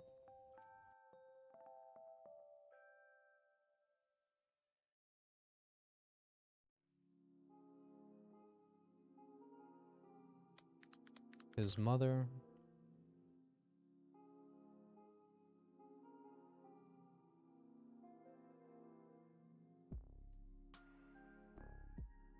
used to tell him stories about them when he was young.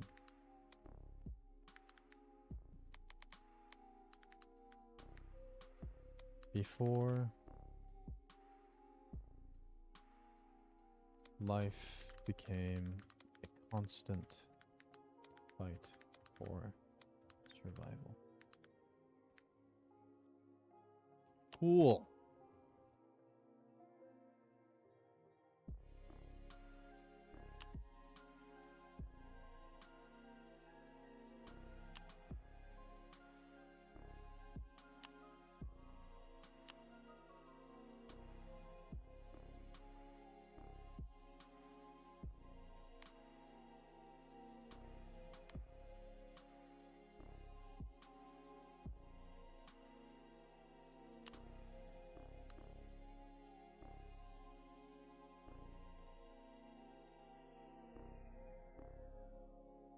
Actually, hold on.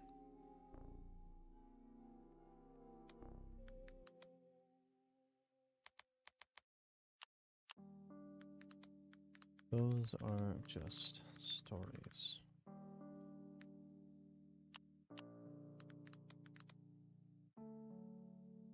With the job done, Kaze drags his bounty back to his employer. Dusting himself off as the sun sets behind them.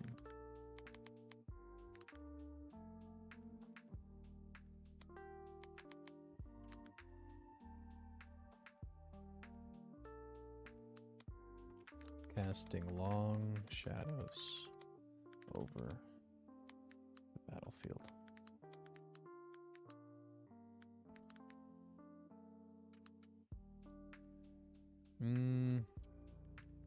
I want a different word than battlefield.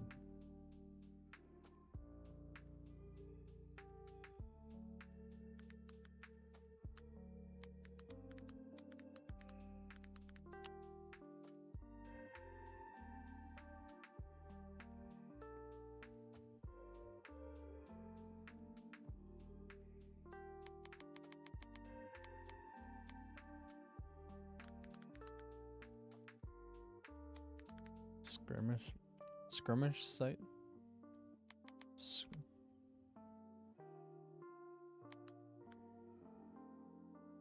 Over the skirmished plains.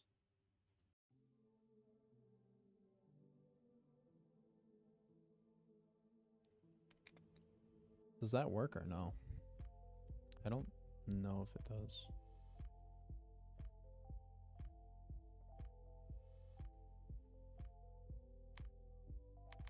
Battleground works.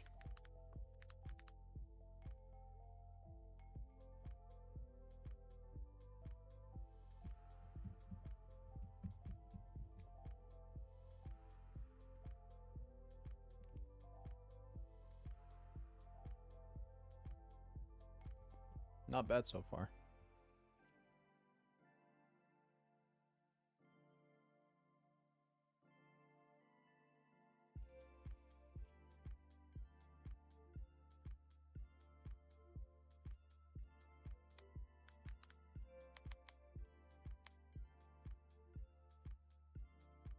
Yeah, okay. That's a good ending to that scene. I have one last scene that I can put into this doc, and then we'll have to do some more world building and some lore. So if you're still there in the chat, we can talk about other parts of the book after I just copy paste this, and then I'll probably read it.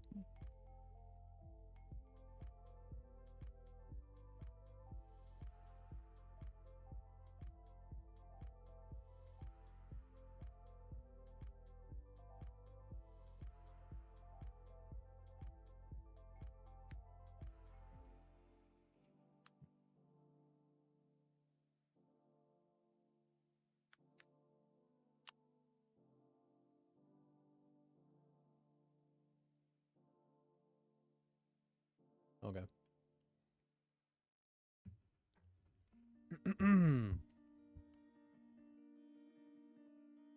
The soft glow of twilight filters through the high windows of the princess's chambers, casting a warm golden hue across the room.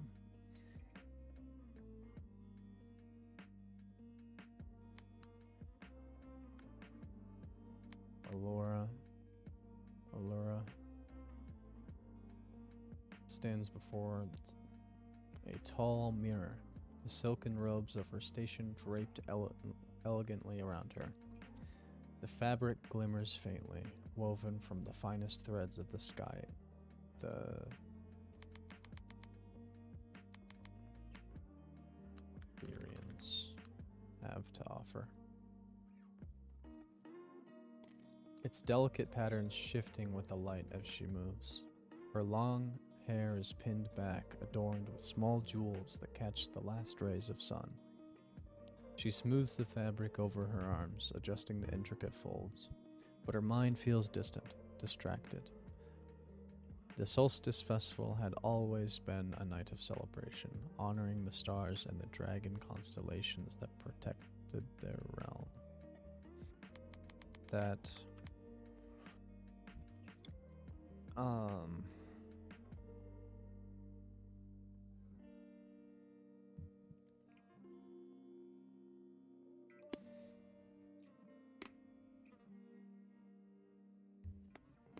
I'm thinking of a word. Like canopy.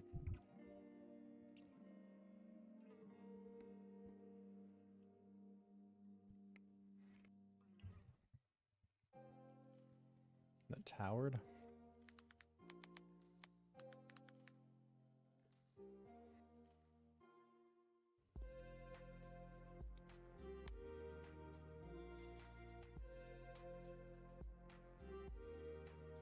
That sprawled.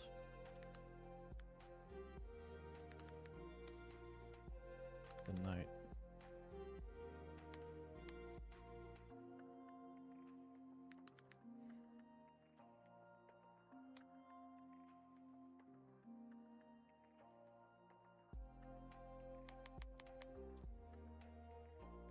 Sprawled the endless space above.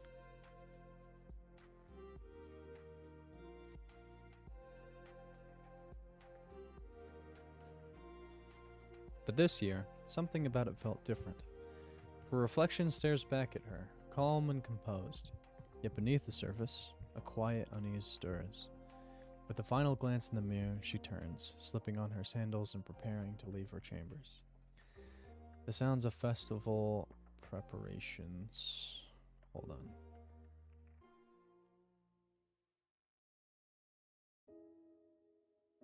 We'll do this. Seems like an okay place to... Actually, hold on. It's actually better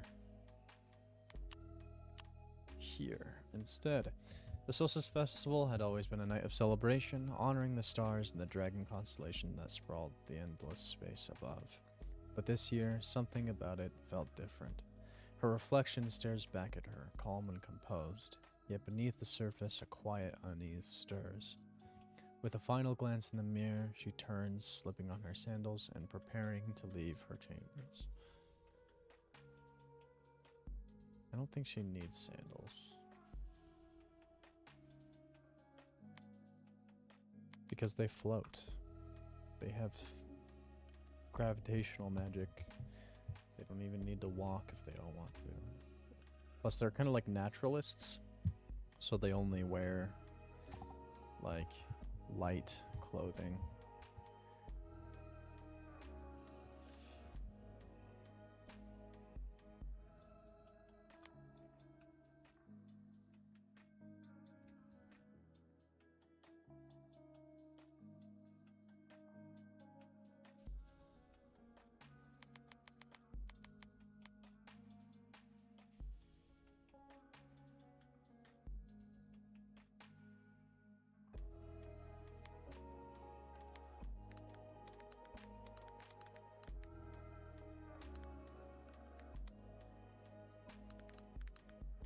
Turns to the door and leaves her chambers. That's better.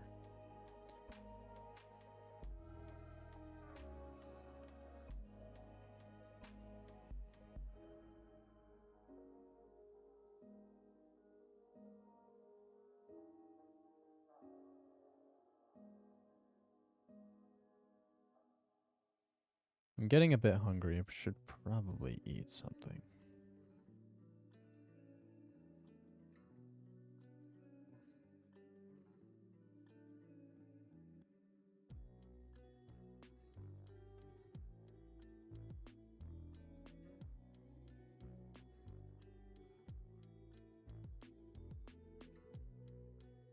Okay.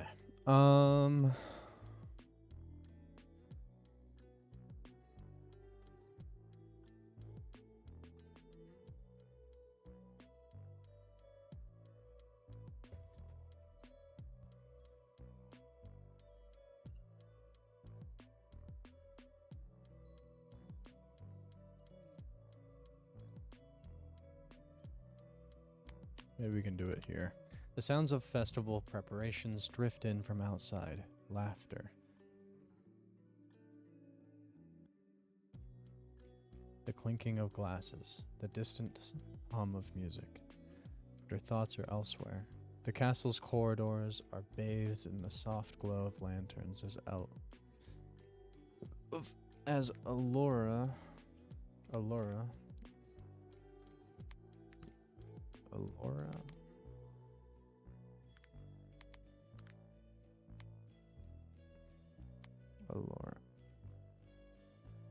Is it Allura? Is it or Allura?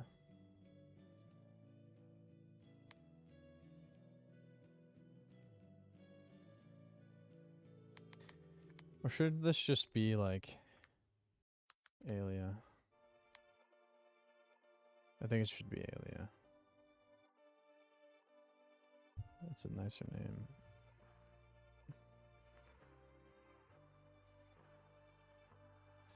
Old Man Jorah and the princess.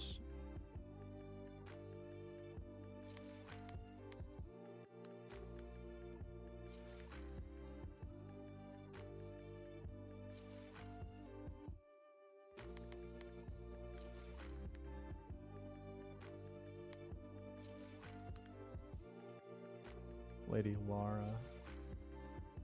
Lady Laura.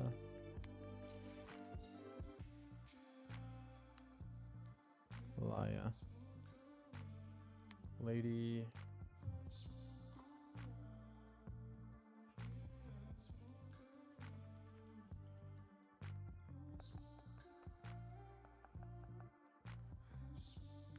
The princess's name is Alia. The lady whose name used to be Alia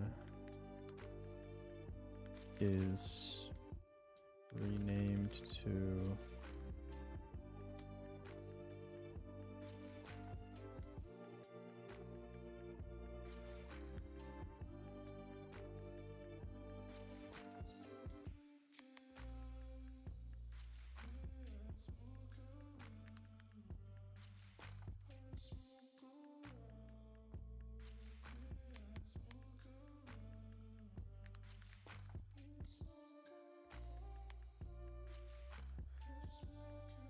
Lore.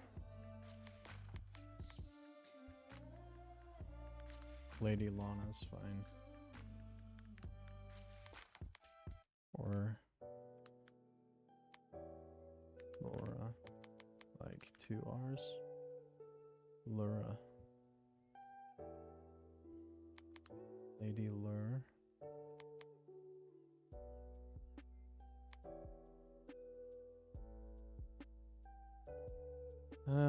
I want something unique like Alia.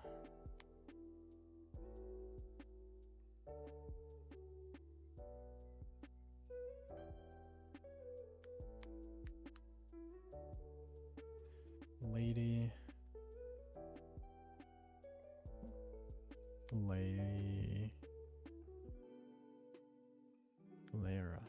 Lara. Lady Lara.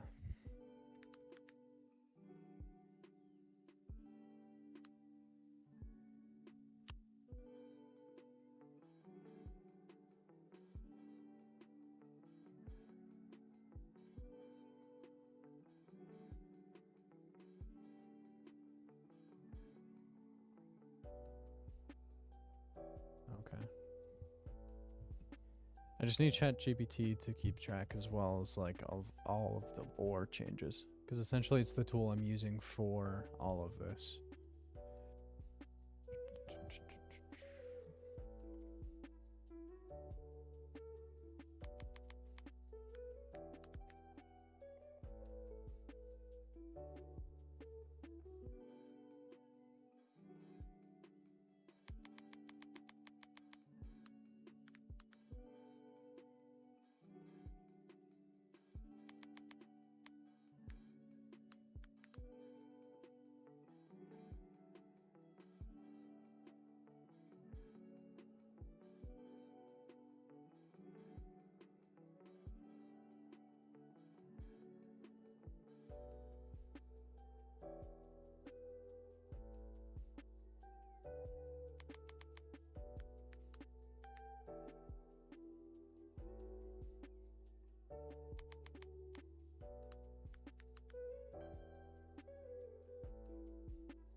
cool.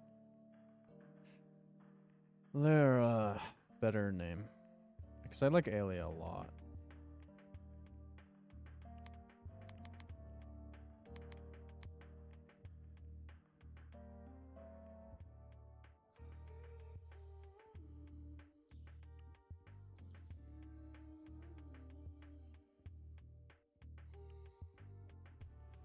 Aurora? Nah, that's too stereotypical. It's used everywhere.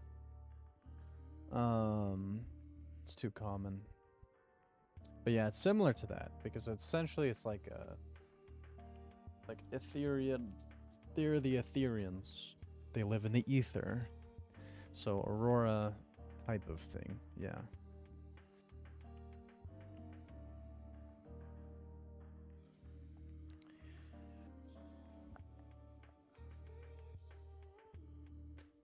Um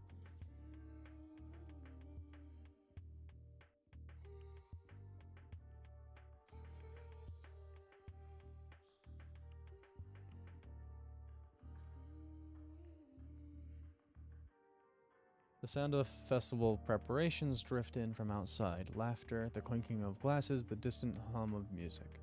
But her thoughts are elsewhere. The castle's corridors are bathed in the soft glow of lanterns as Aelia makes her way down the winding steps. The steps, carved from the ancient wood of the massive trees that form the foundation of the castle, creak ever so slightly beneath her feet. Each step feels deliberate, as if the weight of tradition presses down on her shoulders with every move she makes. She descends, blah blah blah. Selenia?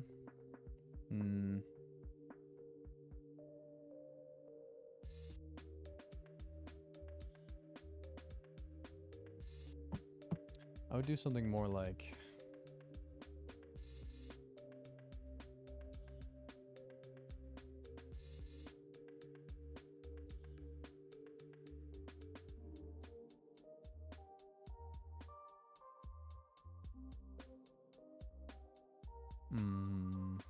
like...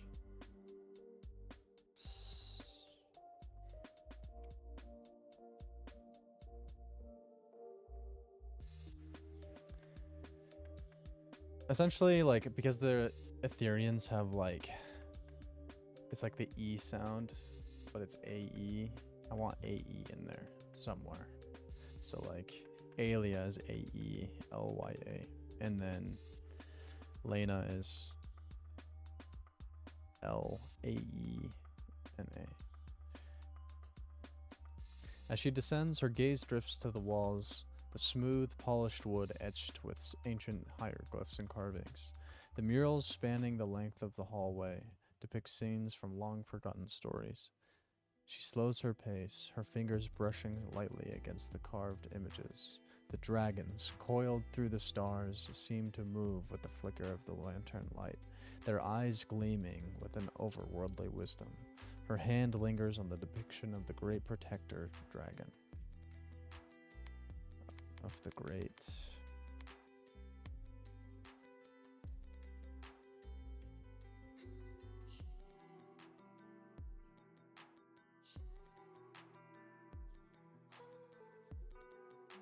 nebulous dragon. Its form and its form interwoven with the constellations that watch over the Sky Islands. I need a better name for them.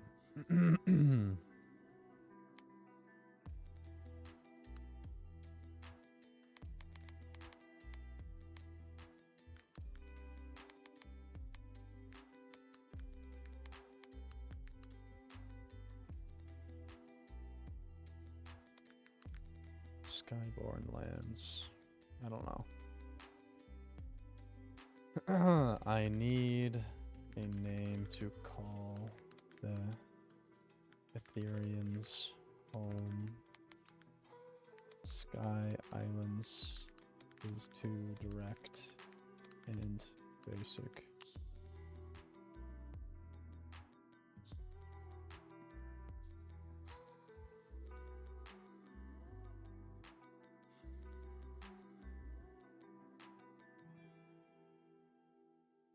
The astroliths.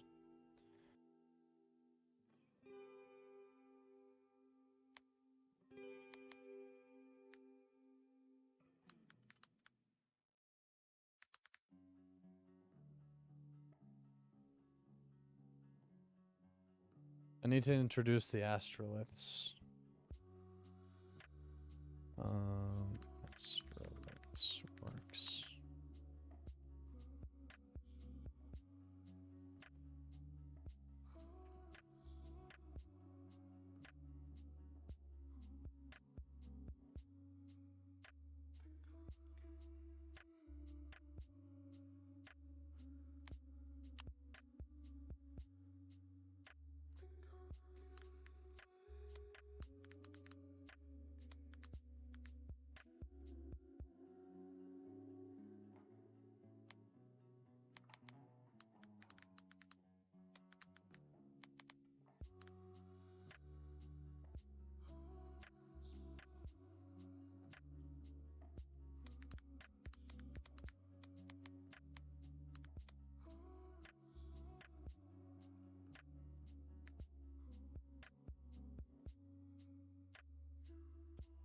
Carvings are intricate, almost hypnotic, and as she stares, a strange sense of disquiet settles over her. A strange sense of disquiet. Kind of feels a little weird, but I like the uniqueness of the word. She has walked these halls countless times, but tonight the ancient symbols seem to speak to her in a way they never have before. What did these carvings truly mean? Were they more than just symbols of protection? Her thoughts begin to spiral, caught in the mystery of the murals, lost in a world of old legends.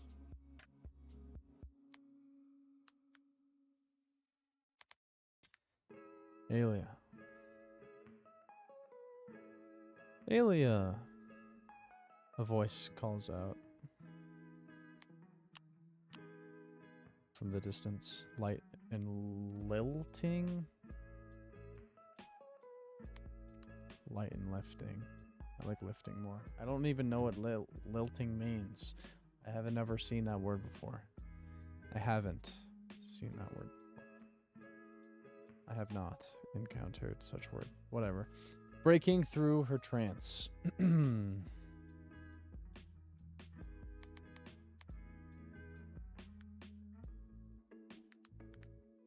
Lara? Lena? Is it Lena? Lena? Laura. Lara. Fuck me.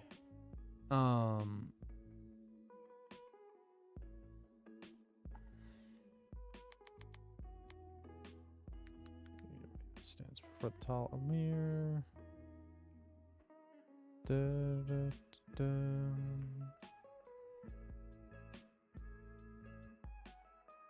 Lara, not Lena.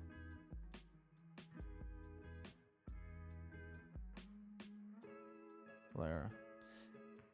Her presence immediately filling the hallway with energy. She's dressed in flowering robes similar to Alias.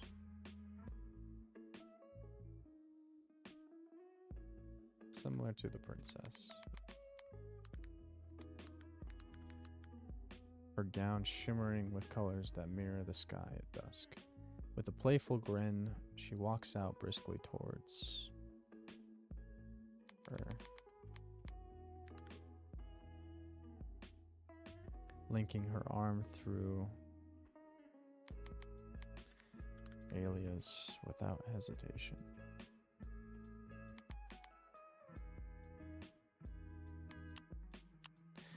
There you are. I thought I'd find you here, staring at these old carvings again.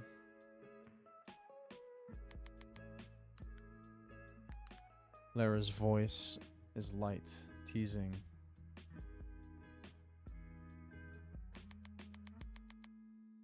Lara's voice teasing as she gives Lara's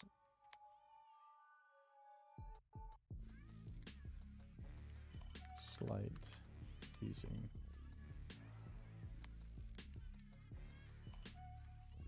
As she gives the princess a gentle tug. The festival's about to start. You don't want to miss the opening dance, do you? Alia blinks, pulling herself from the deep.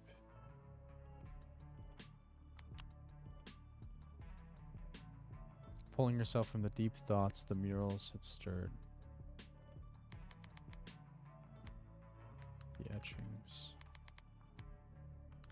The etchings had stirred. She glances once more at the dragon.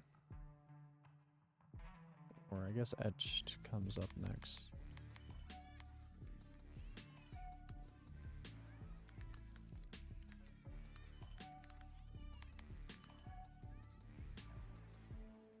She glances once more at the dragon etched in the wood before allowing Alia, or Lara, to guide her down the hall. I suppose not, she murmurs, through her mind, though her mind still lingers on the ancient images.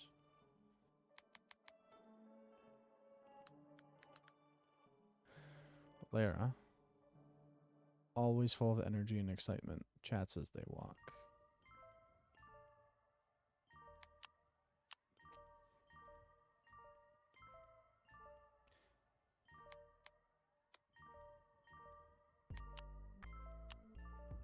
The stars are already shining. Whoa. My voice is going out. The stars are already shining so brightly. The constellations look incredible tonight. I can't wait to see the dragon dance under them. They don't know the dragon's real. They don't actually... The dragon is just legendary. They have no proof that it actually exists. They just worship it.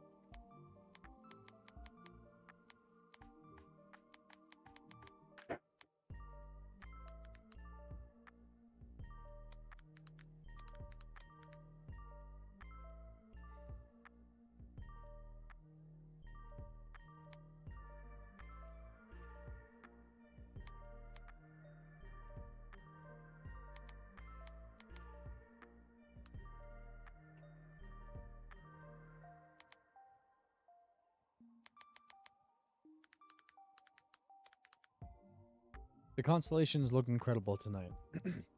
I can't wait to dance alongside them. The princess forces a small smile, nodding along as Lara's enthusiasm spills over.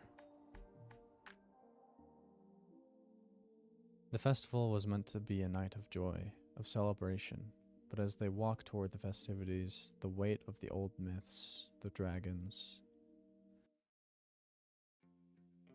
It's just the dragon. There's just one. The dragon and the stars still presses lightly on her heart. That's all I have written so far. I feel like this is a decent intro. You have 2 scenes with Kaze, you have 2 scenes with Alia, and they are living their lives.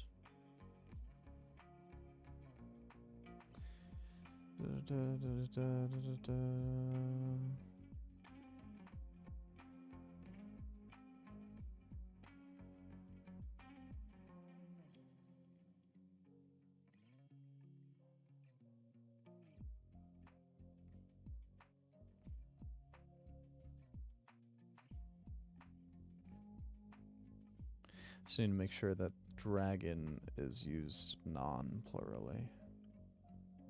And then we'll go to world building, which is much more fun for a stream to interact with.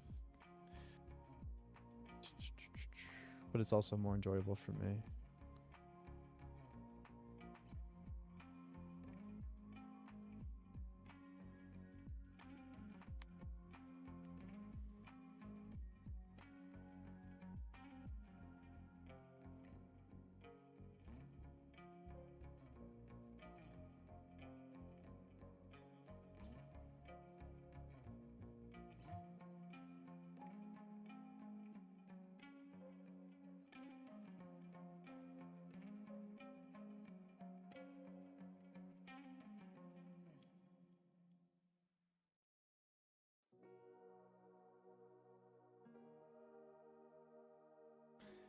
All right.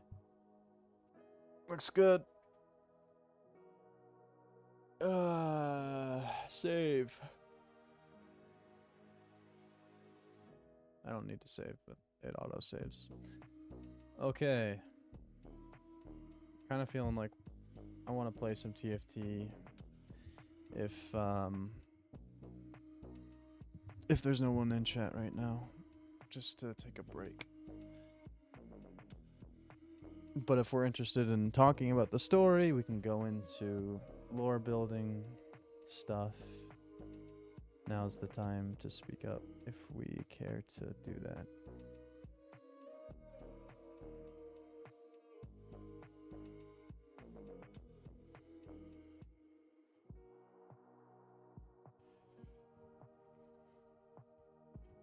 I'm gonna use the restroom.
Hello, peasant. Wow, what a title. I literally just finished writing, like, a lot of my book. And I was wondering if people wanted to talk about lore building, but it seems like most of the chat went AFK. Or went to go do something else. But if you're interested in talking about the lore of my world and stuff, we can do that. I'm just going to be playing TFT in the background because I've just been doing a lot of writing for like the last hour and a half or whatever. I have pictures to draw inspiration.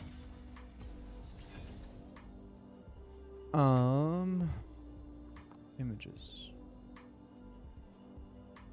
Boom. Let's talk about Gale. Who's Gale?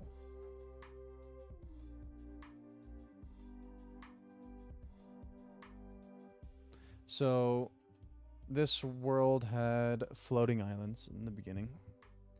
Kind of like this. And they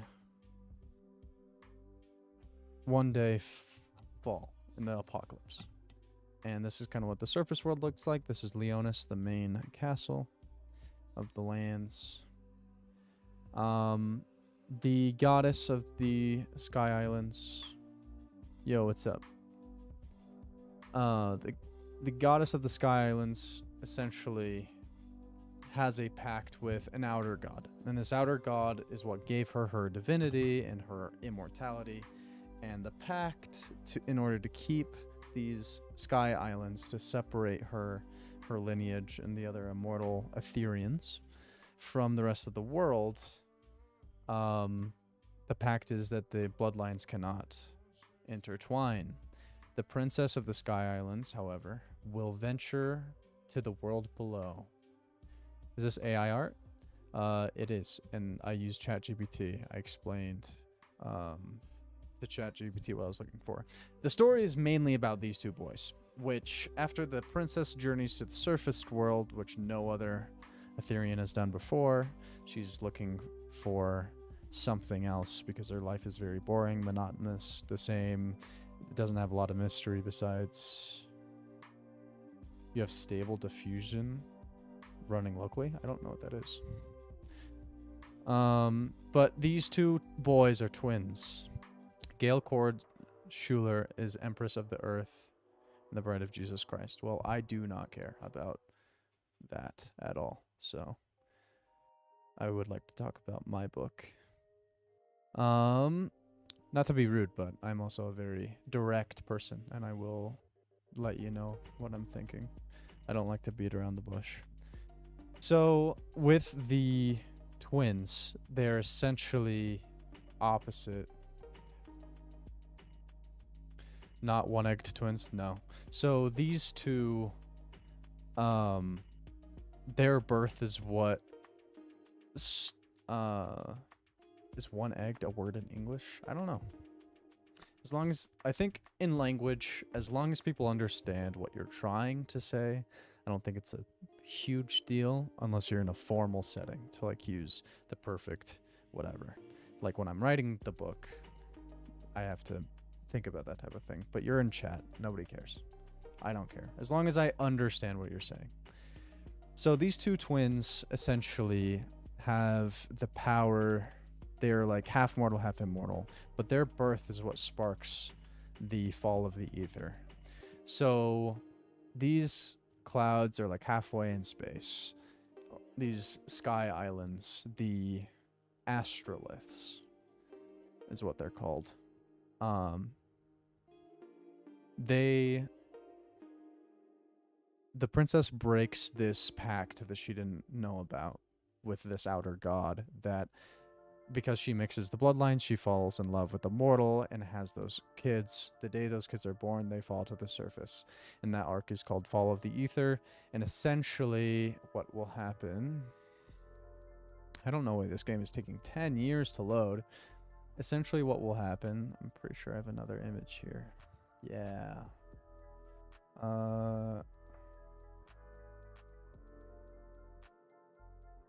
Forward 2 images. Send. This is the same castle as this one after the fall of the whatever. It's mostly unharmed, but you can tell that like the world becomes ruined. The apocalypse begins. The once divine goddess of the Sky Islands above becomes the Ashen King. She is banished here. That was the pact, essentially, is that she would lose her paradise in the sky and she would be doomed to the exact opposite of what she had. So she had a beautiful, luxurious life with the immortals, and now she is this ugly monstrosity in the world below that is always smoldering, ash and smoke billowing everywhere. And so essentially, her newfound motivations are to seek revenge on the mortals. She's always despised them. She never wanted to be one of them. She always feels like she was superior to them. And so she raises the army of the Ashen Soldiers, which essentially are embered creatures, kind of like zombies, that anytime a mortal dies... This is a interesting set of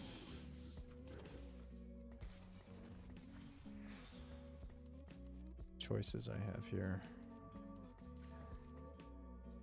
When it comes to the mortals, when they die, they join the army of the undead. Is she a demon? Kind of. She's the Ashen King after the fall of the astroliths, the Sky Islands. Living Forge. I like Living Forge. Going Living Forge. Because we're doing Prismatic Party, I should not reroll the other ones just in case they're ones I want to see later on. Wits End. Fishbone's Talisman. Death's Defiance. We'll go Death's Defiance. And then we will have...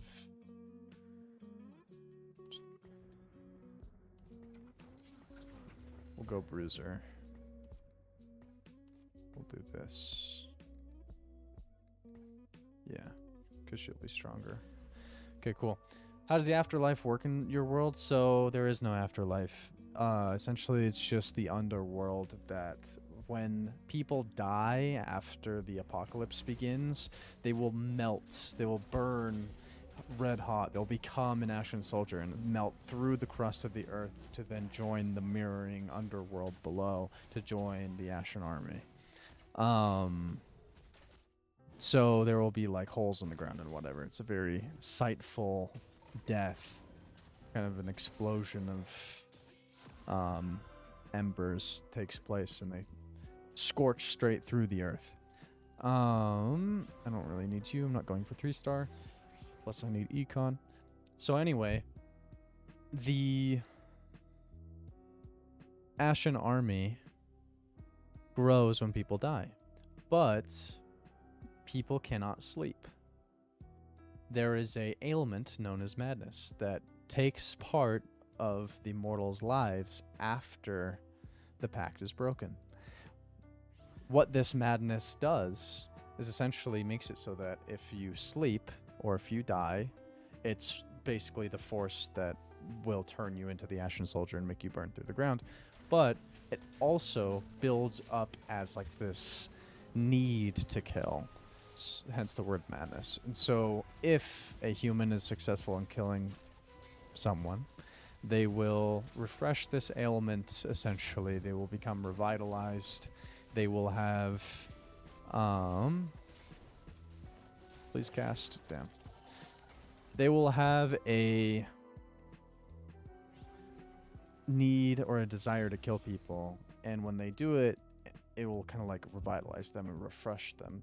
The madness will build up again, but essentially it's like the people are corrupted, and so humans now have to find a way to quell this madness, which some do in a research facility. They learn that through meditation and other techniques like non-sleep deep rest type of things, where they every hour on the hour take 5 minutes to just try to rest as much as they can without falling unconscious, which they die if they do. They can help to stave off this madness slowly. Shiro, the protagonist of the story, the white boyo. Shiro means white in Japanese. He is immune because he's a demigod. He's half immortal. He doesn't have this problem. Kuro, however, or Kuro, the pronunciation is whatever. If you use Japanese pronunciation or American or English or whatever, then it's different. But Kuro is kind of his opposite. It's like the yin and yang type of thing. So Kuro joins the army of the undead. Holy shit, there's like nothing here.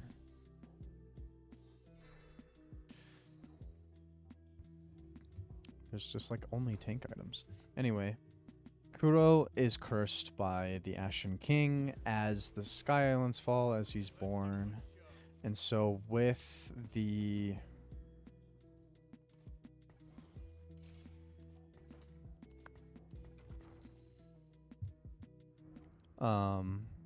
with the birth of these two boys, Kuro essentially is raised in the underworld as like a powerful prince. And Shiro grows up in a research facility. And he's essentially treated as a lab rat because these scientists watch him sleep. And he's the only one who can sleep, and he's not dying, unlike everyone else who sleeps. And so they're trying to figure out what is so special about Shiro that makes him immune to the madness. Getting strong Greek mythology influence here. There are so many influences. The list of influences is very long, from like Demon Slayer to Elden Ring to Game of Thrones. What other? Oh, Skyward Sword, Legend of Zelda type of stuff. So, yeah. Sucks I lost that last fight. I probably should have sold the Gragas. Whatever. Anywho ways. Let's see.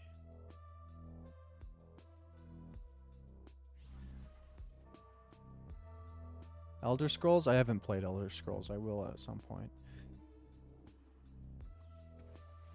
Shiro will grow up as a lab rat, and the main scientist's daughter will be like 6 years older than him, and she will take a more maternal-ish role in Shiro's life, kind of be there for him, teach him things, like morals as well as science, and like teach him about the world, because nobody else really is. He's a lab rat to be used, to be studied, but she feels empathy for him and she'll try to raise him. Yo, what's up, Karen? How's it going? I'm just talking about lore and stuff of my story while playing a game, and I have some images here that I'm using. So essentially, Shiro will grow up knowing he's special, but also longing for, like, something. Elder Scrolls would probably be up my alley. Yeah, I know it is. It's just more of the, it's more of the idea that I just haven't gotten around to playing Elder Scrolls. I don't know. I don't really have a good reason. I just like other games like TFT, where it's like super chill. I don't have to like really pay that much attention. I just like buy my units, put my items on the units, pick my augments every so often. Like, it's just not... It's just more enjoyable for me to be like chill and laid back. Hell yeah, there we go. That's the item I needed. So yeah. Anyways, the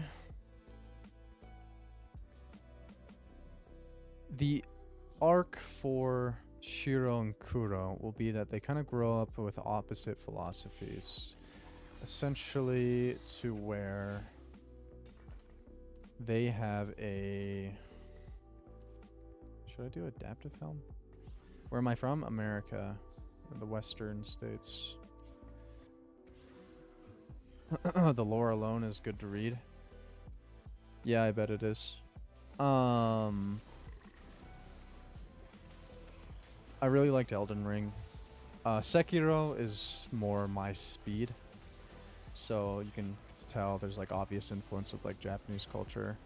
I also practice Iaido. If you were to look at my YouTube channel, I practice a martial art called Iaido, which is literally the study of the Japanese sword, how to use it, how to sheath it, how to draw it very quickly and controlled. So I use a lot of that as like my influence.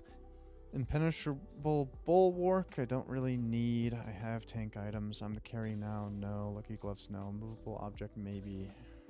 Yeah.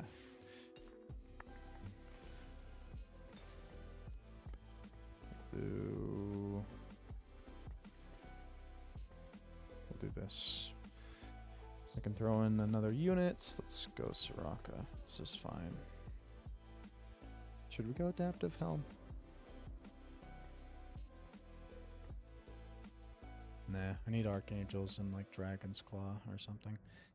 So yeah, they'll grow up with opposite philosophies, they'll clash at times, but essentially Shiro will fight against some of the Ashen Army as they attack the overworld above.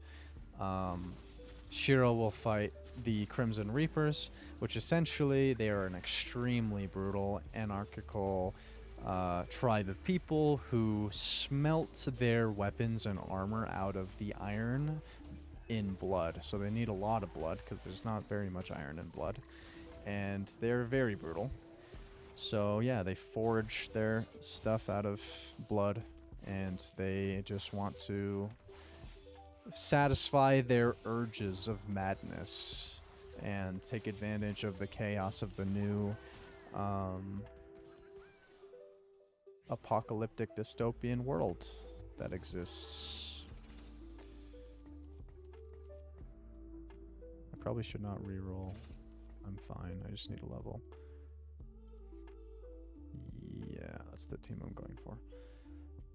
So Shiro will eventually come across a sensei who, unbeknownst to him, was his father. But they are both Stormbringers. So they have the ability to sense the wind, to feel the wind, to kind of like have the wind influence the way they fight.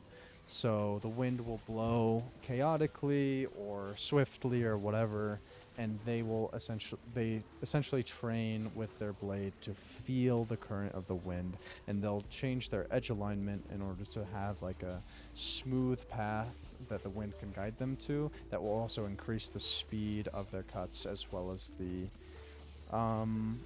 overall just swiftness and agility of their movements.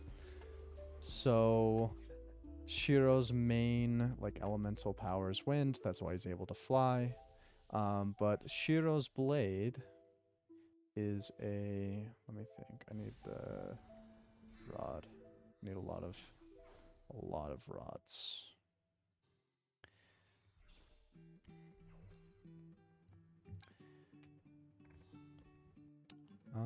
Archangels, JG,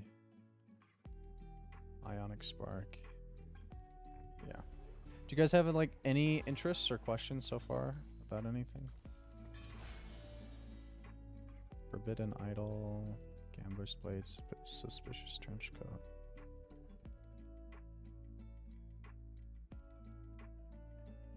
Kind of sword aeronautics? You mean like acrobatics kind of thing? I guess aeronautics makes some sense. I think it's just Suspicious Trench Coat here.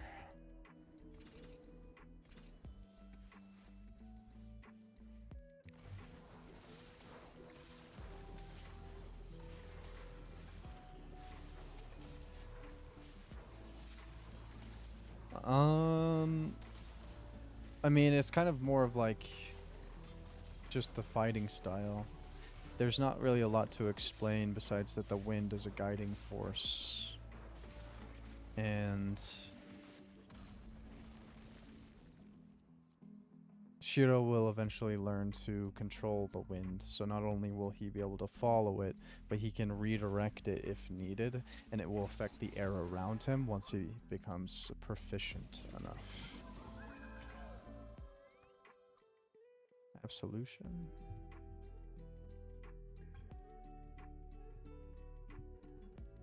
Legacy of the Colossus. It's probably Absolution.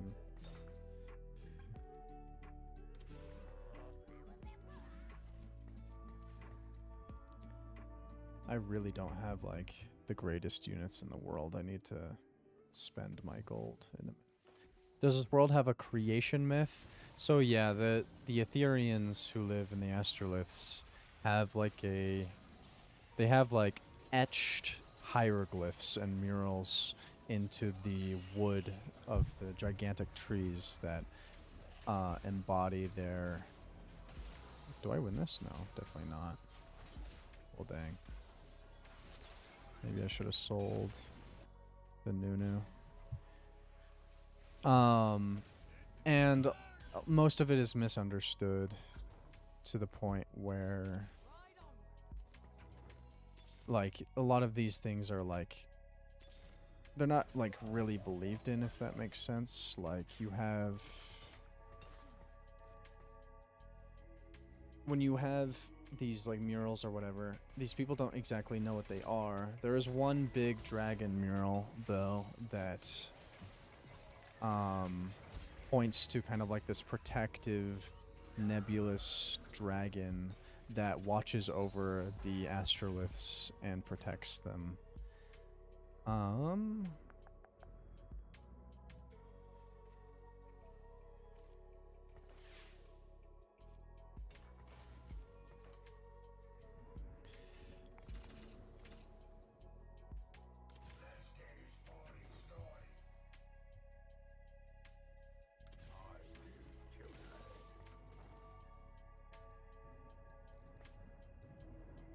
So this dragon is painted as a hieroglyph on the wall, or not painted, but like etched into like the wood of this tree. Actually, let me just ask ChatGPT to create an image of this real quick, because it already has the data, so it knows kind of what to do. Actually, I can give it the more updated version as well. Google Docs.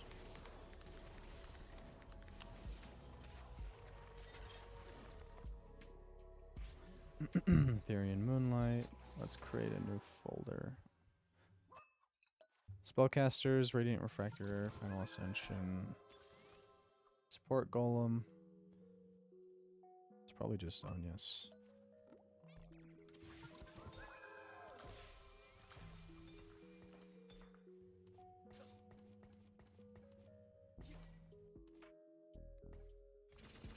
Okay, I need to actually like play for a second to stabilize. There we go.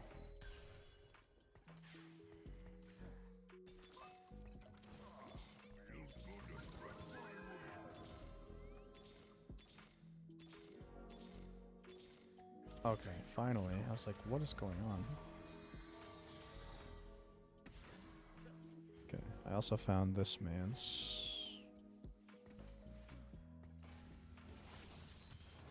Okay, not terrible. Not terrible at all. Okay, cool. We stabilized really hard. Add folder. New folder. Ethereal Moonlight.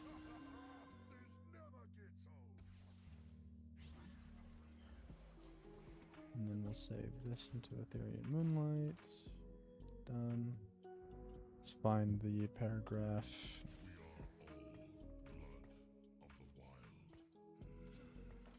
You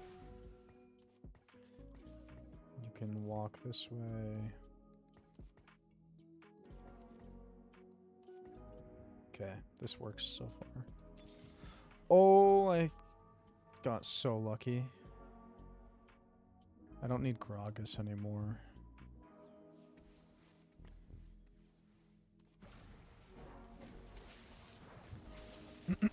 Okay, let's do this. Princess smiles, her thoughts elsewhere. She had seen the preparations for the festival. Lara shrugs, blah blah blah. Kaze. With a soft glow of the twilight filters. Da, da, da, da, da.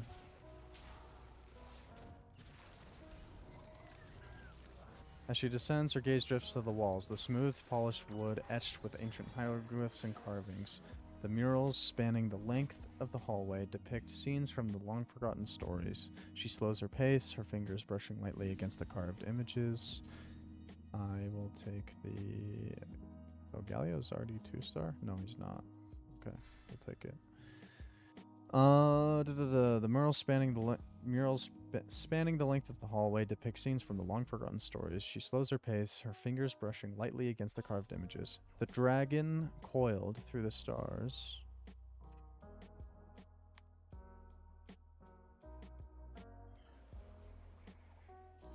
Seems to move with the flicker of the lantern light, their eyes gleaming with an otherworldly wisdom. Her hand lingers on the depiction of the great nebulous dragon, its form interwoven with the constellations that watch over the Etherean's home, known as the Astroliths. Say goodbye to you, say hello to you.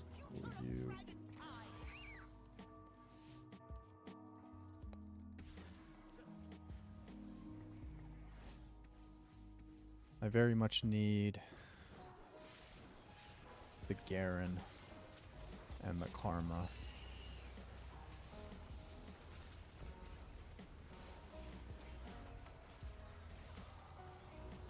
Okay, cool. This Heimerdinger really helped me stabilize. Okay.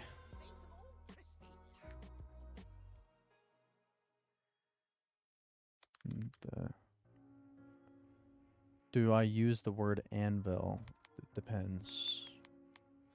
I haven't yet. I would need like a scene of the anvil. Surely that makes sense. Okay, here we go. Who do we not need? You. And then it's this and this and this for now.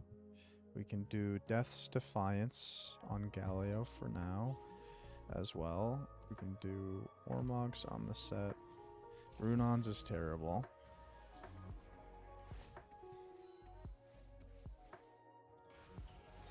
Karma should be able to do pretty well until we hit the Garen. Actually, I need to save up gold again. No, World Anvil. It's a website for world building. I haven't used any websites. I've just been using like ChatGPT. It keeps track of everything that I tell it. So let's have it create a picture. Create a picture of Aelia grazing the etchings in the halls in this scene. Okay. Let's see if it's too much and it kind of like overrides. Well, we hit a 2-star Volibear.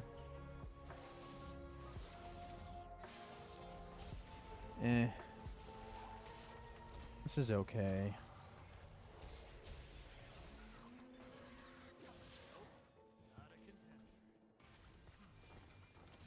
Oh, what? I didn't realize there was a Karma. Oh, that hurts. Oh, I don't need him either.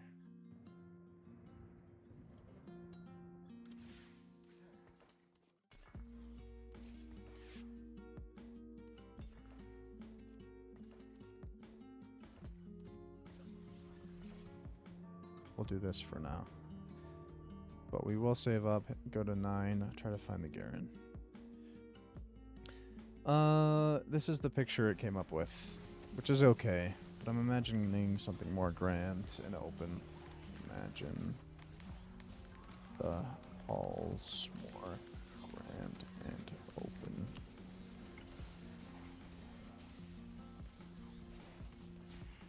That guy stood no chance.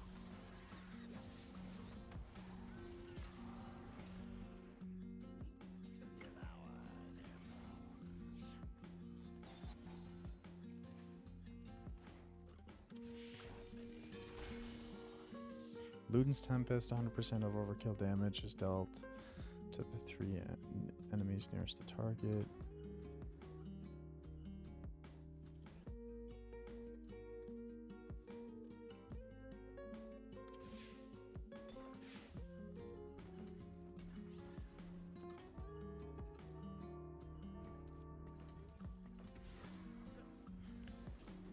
Who do we put Zonia's on? The image is still generating. Just set for now.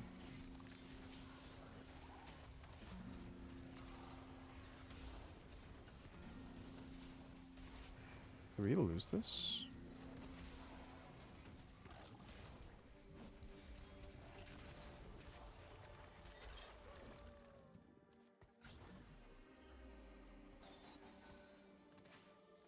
I have a feeling we're not gonna do so hot.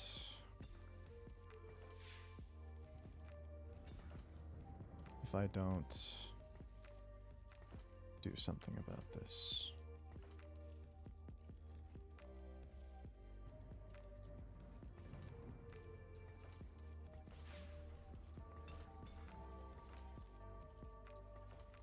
Okay. This is not too bad.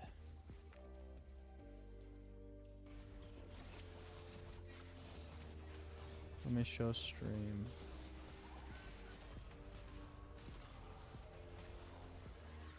This isn't terrible. The inside of the castle is the castle is made of natural gigantic trees, and the shape of the inside of the who do I want? What do I want? Gargoyle. We could take Death Stance off of Galio. Throw in the gargoyles. That would be perfect. I'm at 9 HP. One more loss and I'm probably dead. Castle's made. The castle is made of natural gigantic trees in the shape of the inner halls are veined like branches.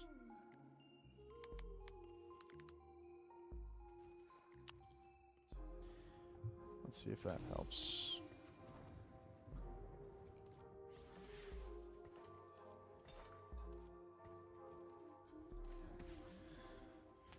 Yes, much better.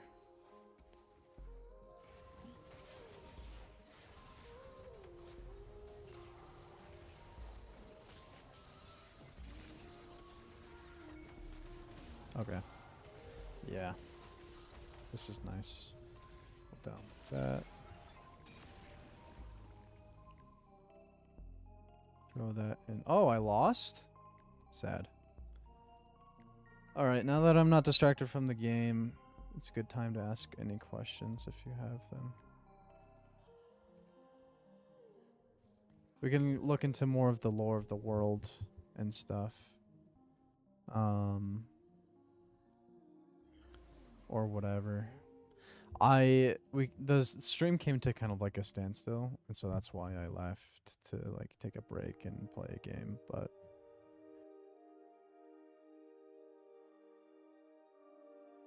it's all good now.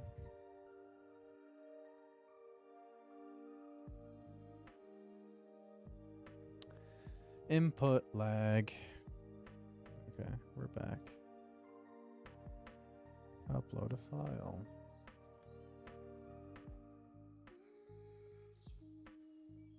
Downloads.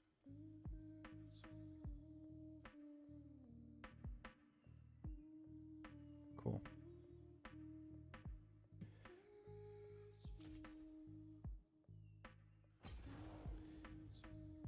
We now have this. The mural. Kind of. I don't know what the fuck this is. Looks like it's like the Zodiac or whatever. But I like this. The insides of the Golden Castle.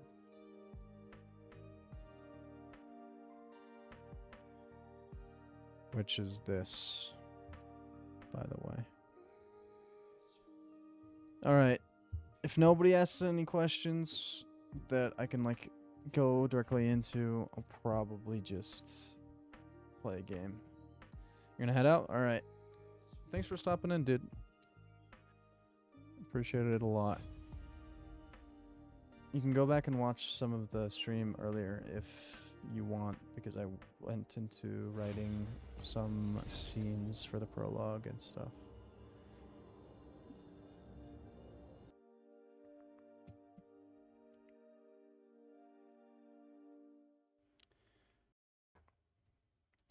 Raise the sharp flowers as they bloom.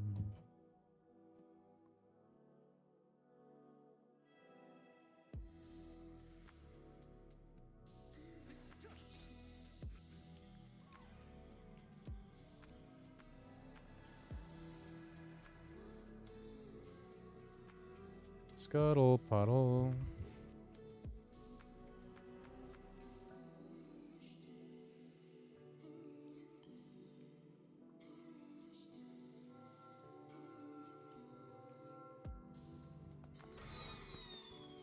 That's crazy. Who would have thought?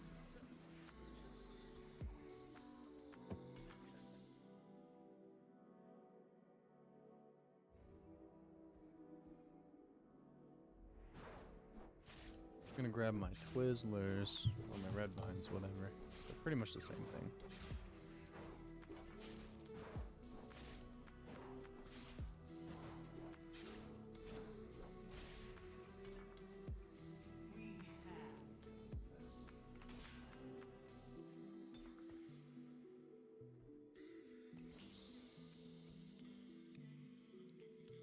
Looks like it might be a forgotten game.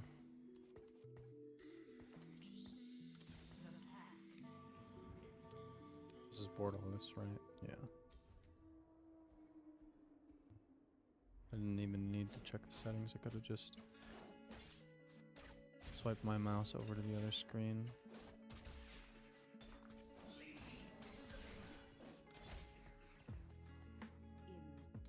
Okay, we could go Archangels. Not bad.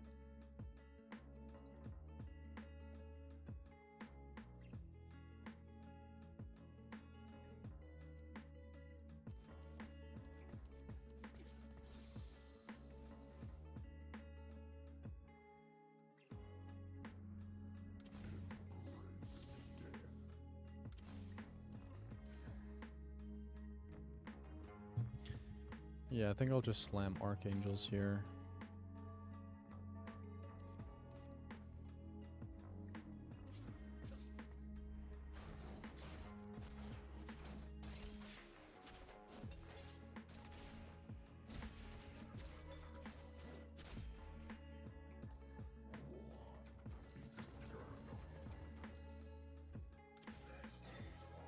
Revenant Crest Replication. Pilfer. Wait, did we? Okay. That's right. Each round gain a 1-star copy of the first champion you killed last combat. Revenant Crest. Escort Quest Replication. Slamming. The Revenant.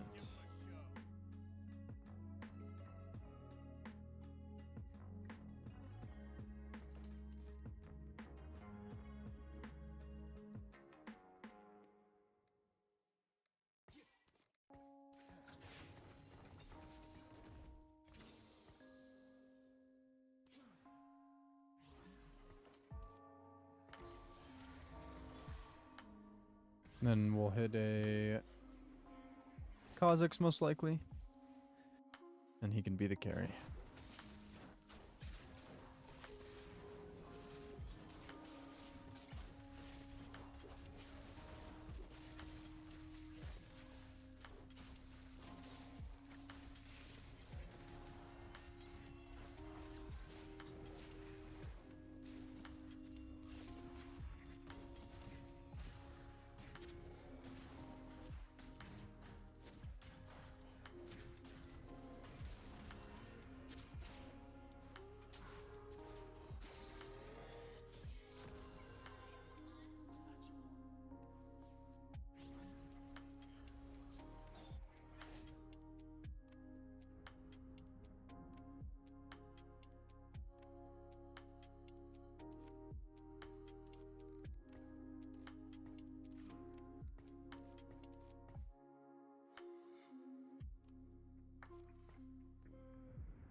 Need that Kha'Zix.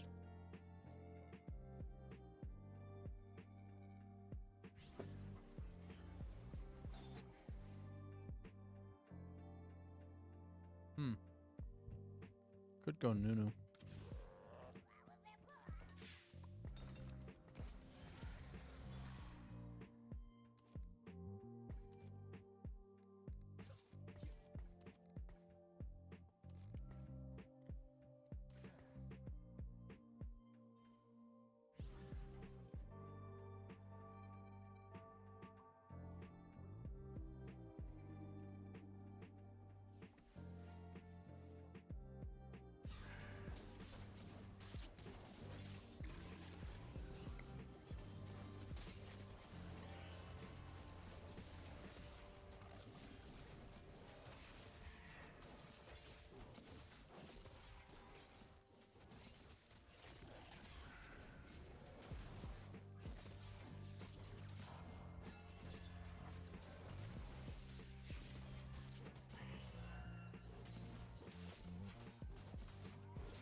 Ooh, dude, I hit a 2-star Kha'Zix in one shop. That's kind of nuts.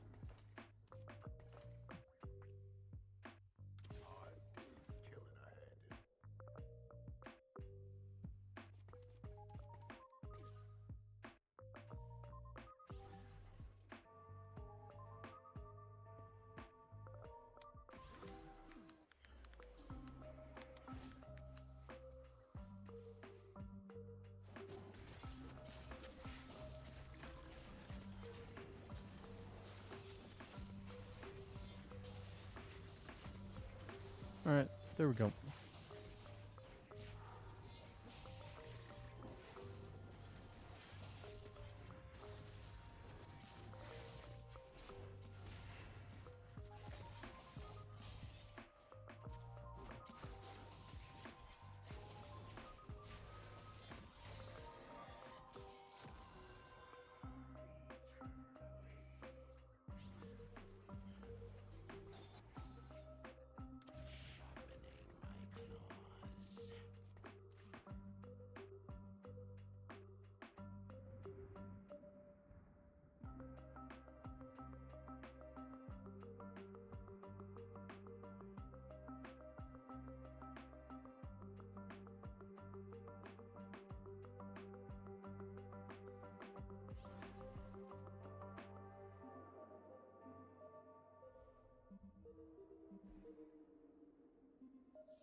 You just instantly died.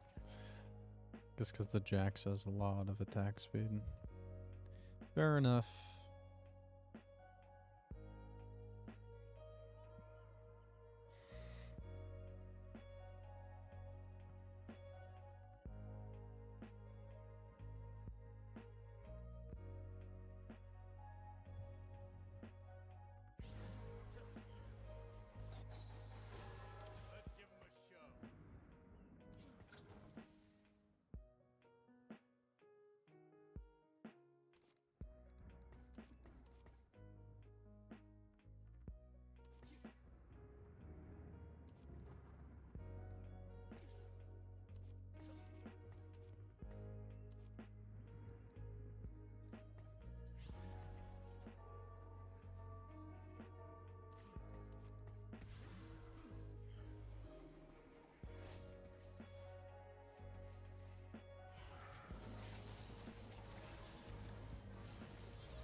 That fight did not go very well at all.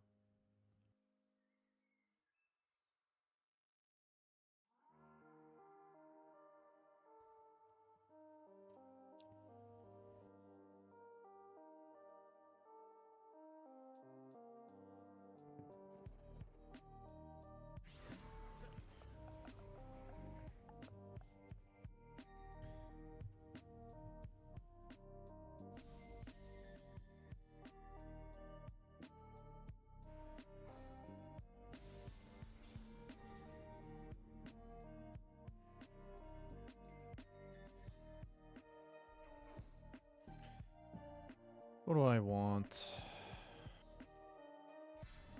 Like the Ivern.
Not going so hot for me. Need to lose the next round to keep up Lost Street Gold, and then we'll hit. We're ahead for level 8.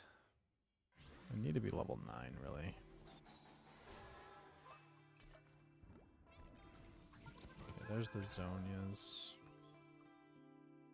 Zonias, whatever. Hextech Lifeblade. Okay,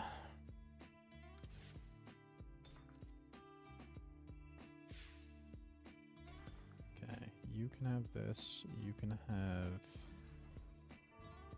this, this, and then Revenant Emblem can go upon like or something.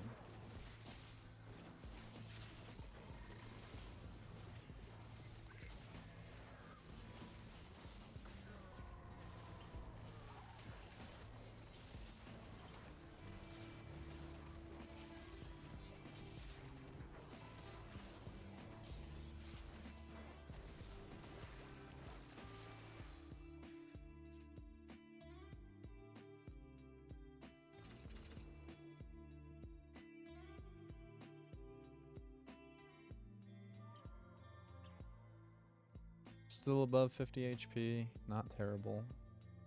Not great, though.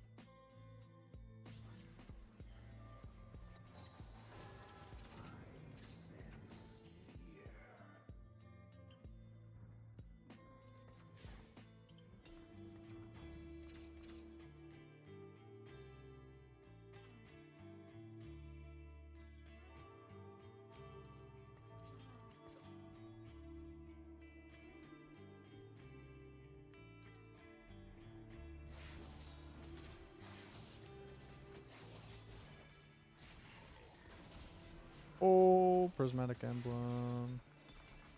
Or masterwork upgrade. I meant.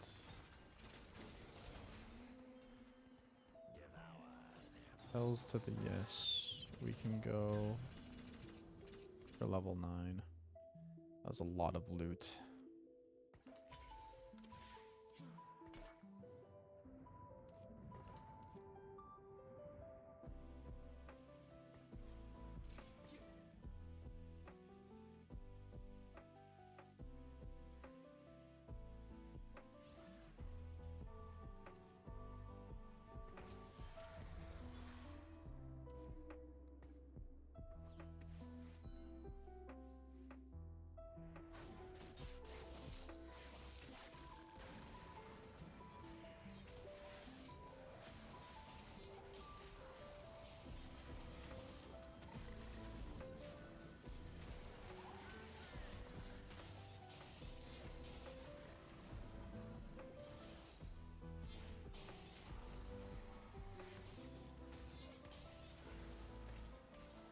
Bro, what?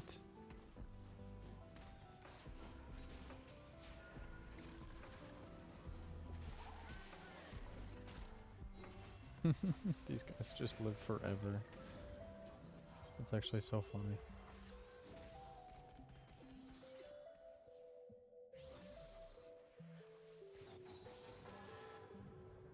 Triforce, no. Blistering strikes, probably. Final resistance, no. I'm gonna have plenty of stuff. Blistering strikes. Alright, I'm gonna level up now.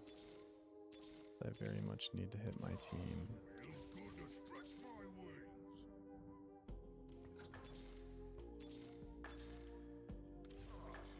Well, this is unfortunate to a high degree. I just didn't hit, really.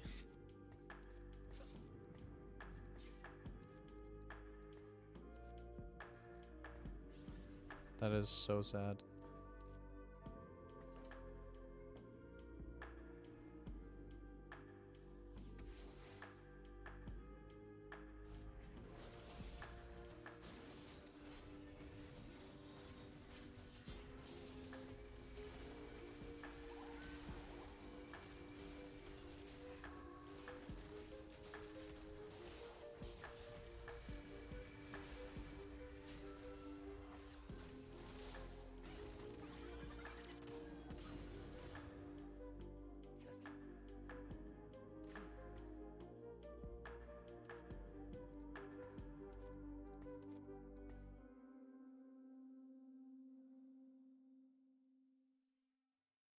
If this was a Garen, I would be fine. Oh, let's go. We hit a karma.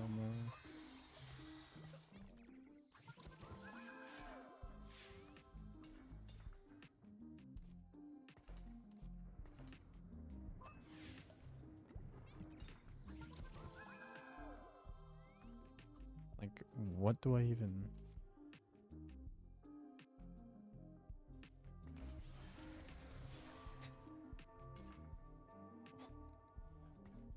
What do I even want?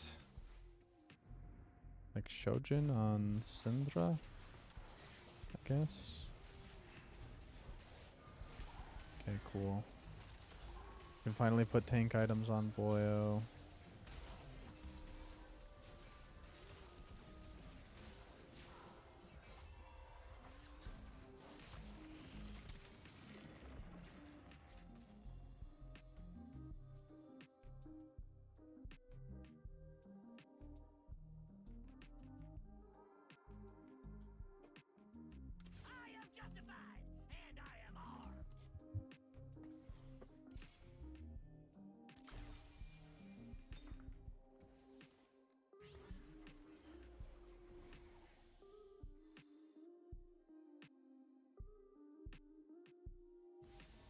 Give me volley bear.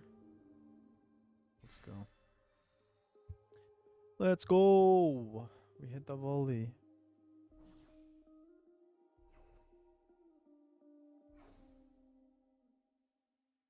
Okay. We will need like Shojin on Ivern, I think.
Okay, I'm not dead yet.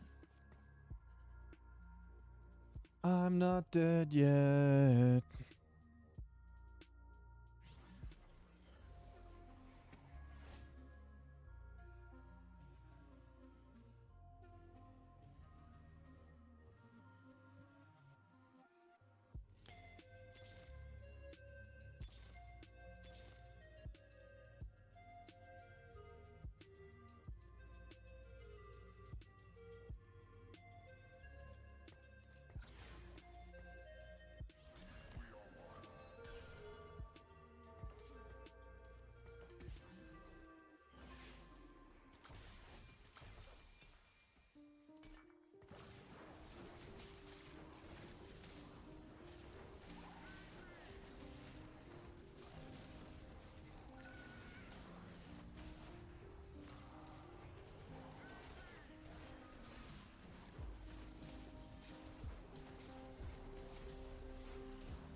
No way. Bro. That's insane. I did not have a great game. Sure, it's apparently obvious.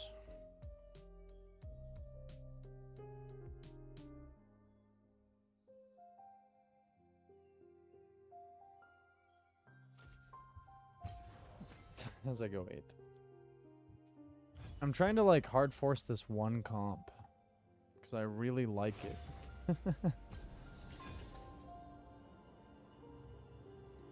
I really want to like hit this comp at like its cap.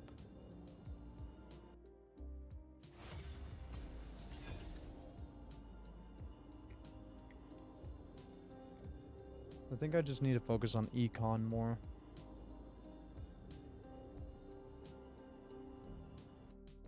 I rolled down too early.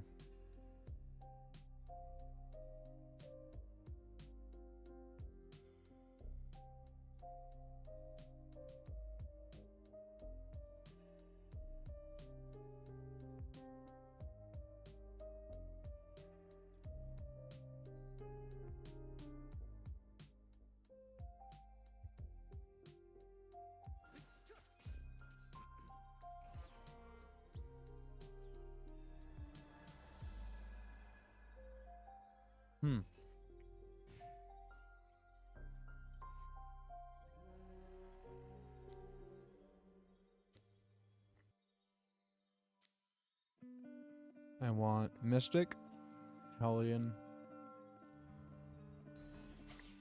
and Revenant on my trainer golem. Oh, I was chosen.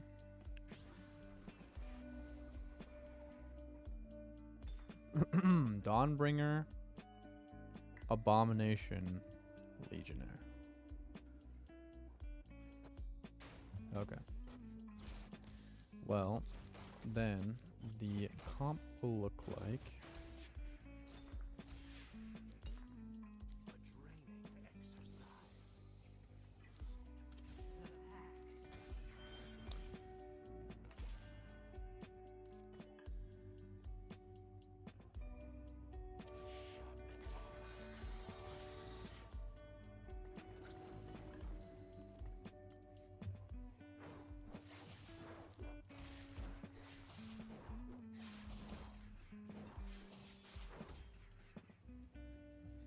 Can all the Legionnaires fit on this team?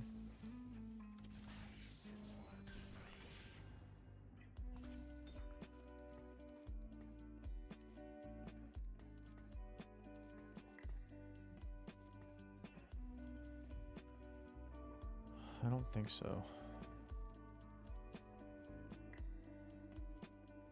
Oh wait, they can. Hold on. So that'll be 5 Abomination, 8 Legionnaire. Equestrian training, all that shimmers, slamming, spoils of war. All that shimmers. I need gold.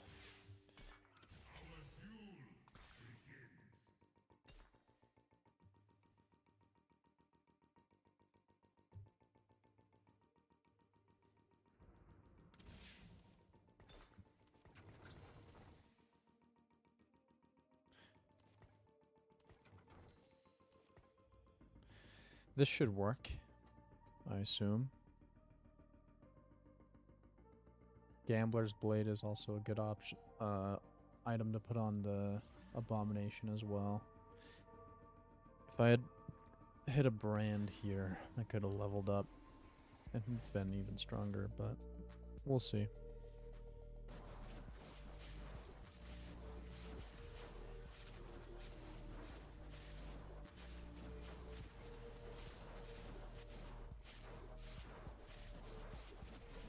I didn't even kill a single person. He had a very strong team. He did the level up to 4 as well. He hit Legionnaire. So Legionnaires.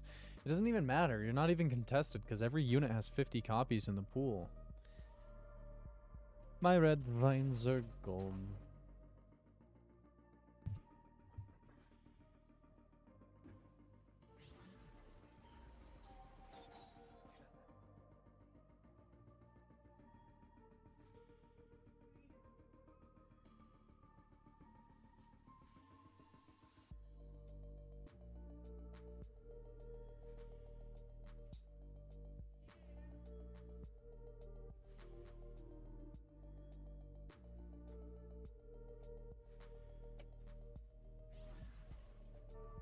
Oh no, I better buy this Aatrox before the time runs out.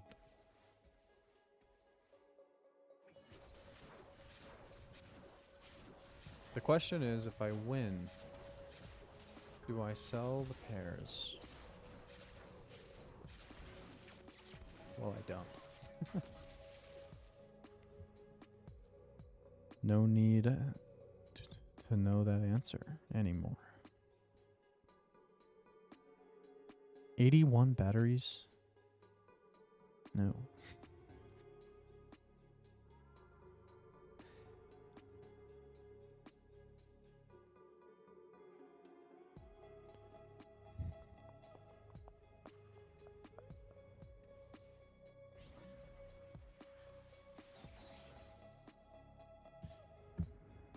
New.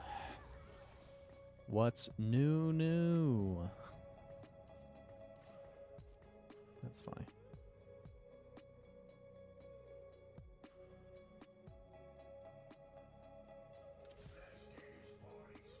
It could be this. Yeah. Let's just do that for a second. Aatrox isn't even 2-star, so it's not even the biggest deal in the world. Like sure, the Legionnaire Attack speed buff would be nice. Hopefully they'd drop some gold.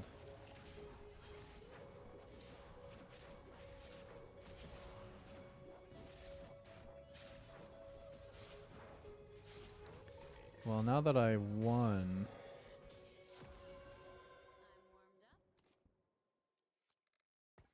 if I could do some form of healing on Nunu, like a Death's Dance, that'd be perfect. And then something like a Rage Blade.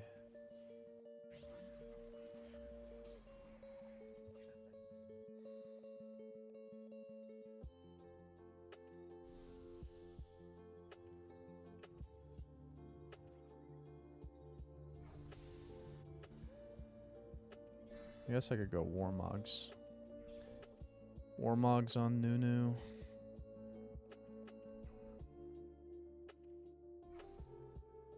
The Abomination's meant to be more of a tank anyway. Yeah, that'll work.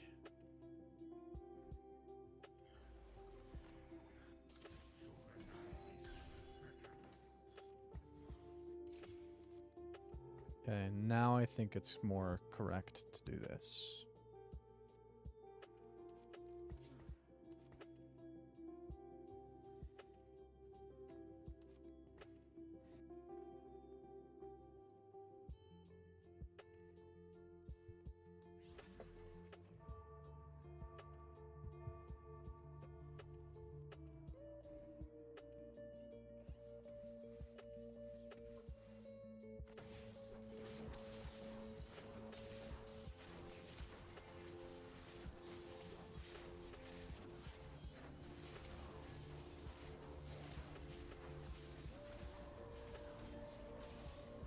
It has Legionnaire emblem. That's right, because it takes a random thing from the trainer golem. That's right.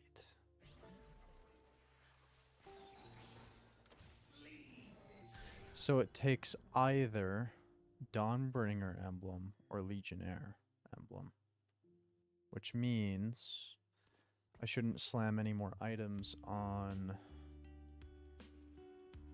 like like Dawnbringer will heal a ton, but Legionnaire will proc Gambler's Blade more.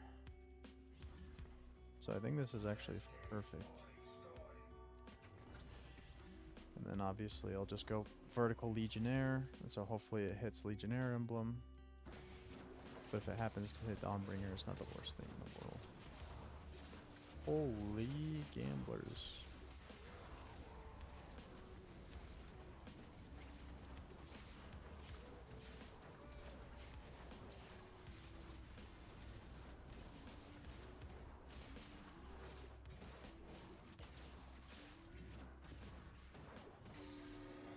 I mean, gold generation might not quite double, but it'll help.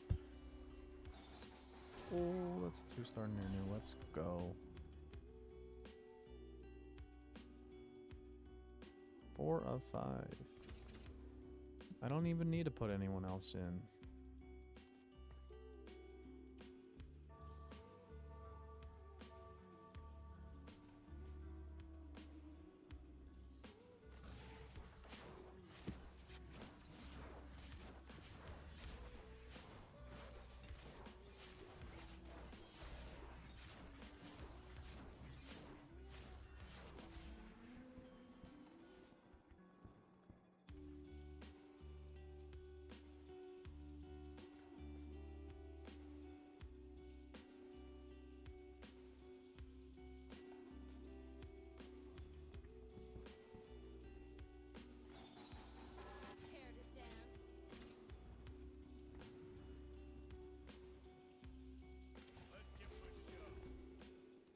Should I just go Thieves' Gloves on everyone else? I'm going vertical Legionnaire.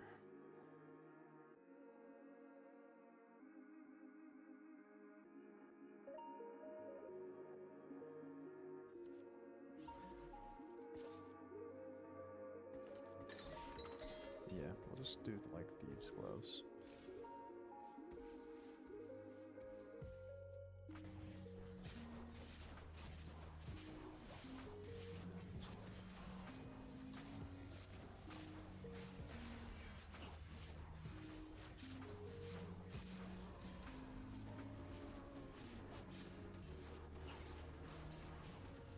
So either way, he has healing. And we have gold generation. Which is sick. And attack speed. Let's go, dude. This is such a good monstrosity game.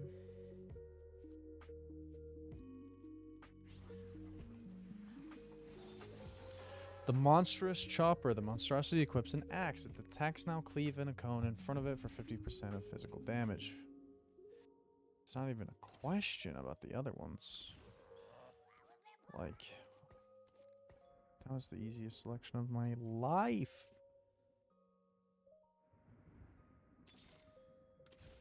Okay, there's a brand.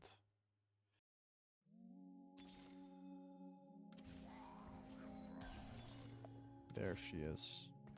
That's who I was looking for.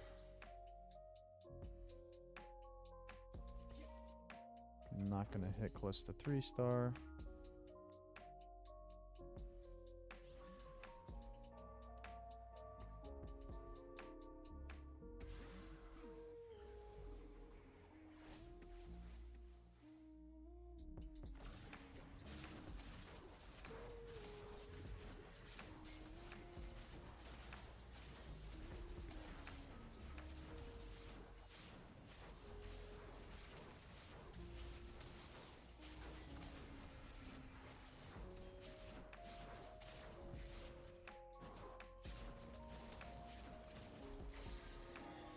Nice.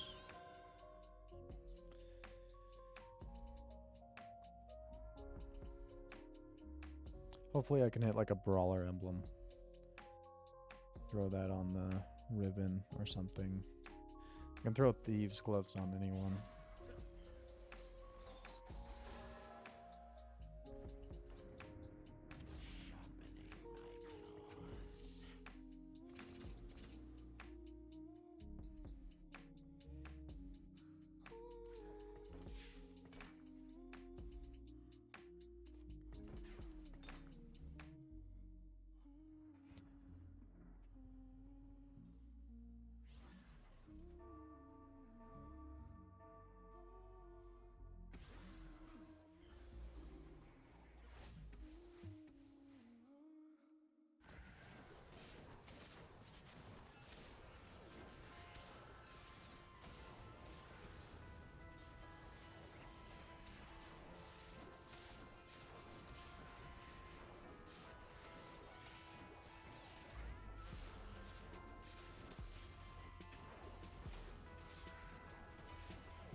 I'll take the rel. I won't take the rel.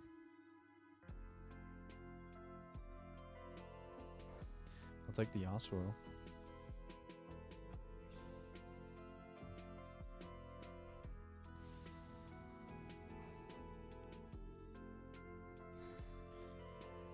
It's probably just Morellonomicon on the brand. Oh, but that's right. You can't have anything. I forget.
Now we get a radiant item.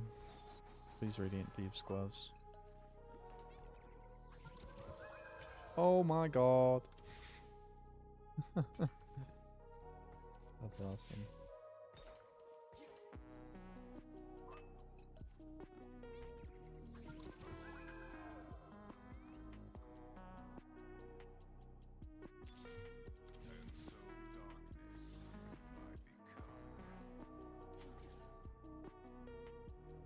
Now we have 6 Legionnaire, and we are only 2 Nunus away. Nunu 3.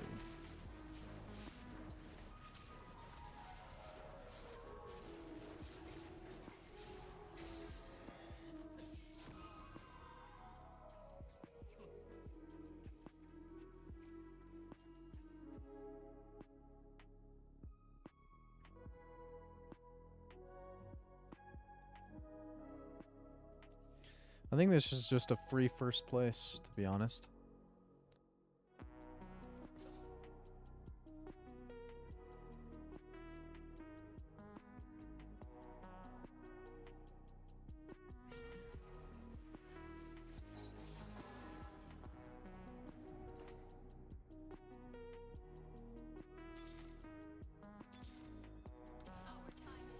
One more Nunu. Boom. Well, dang.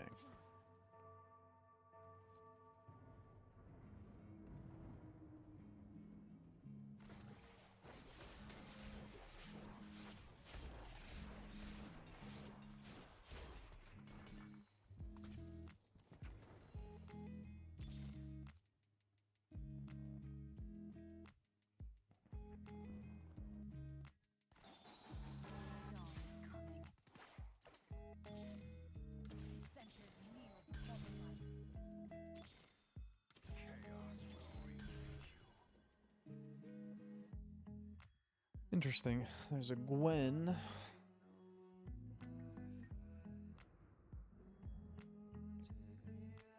I hope I get Pandora's so I can just make Thieves' Gloves with the rest of everything else I own.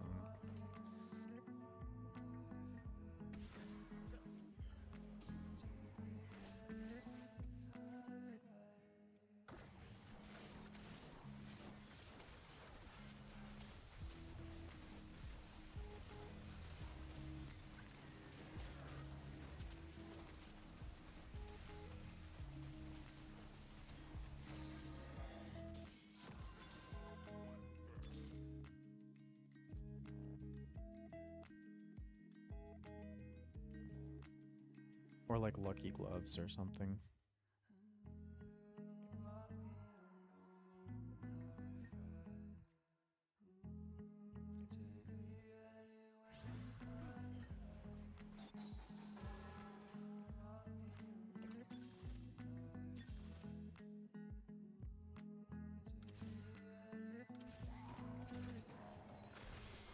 Dink, dink, dink.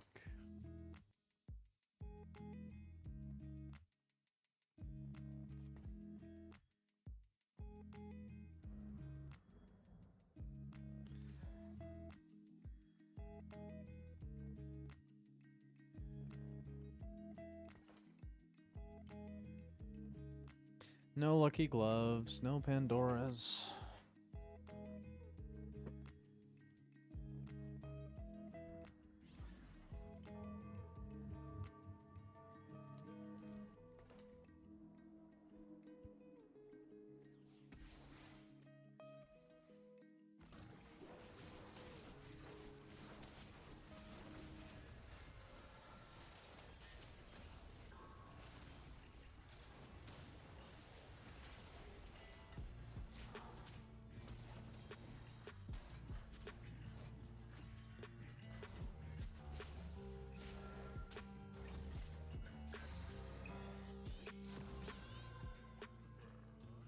I mean, technically I could have been rolling for Ribbon 3.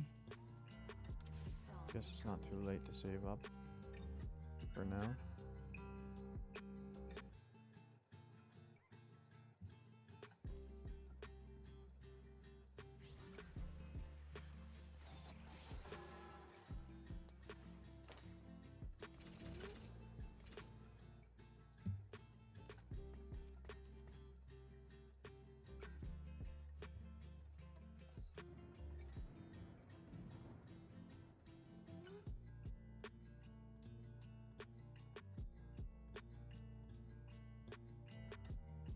I don't really see how I can lose. I've been winning the whole game pretty much. Besides like 2 or 3 rounds in the beginning.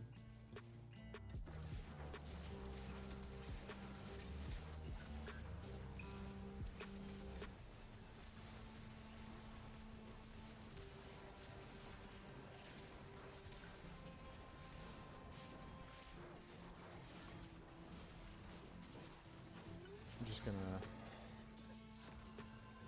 try to hit level 10, put in 8 Legionnaire. That'll be the win condition.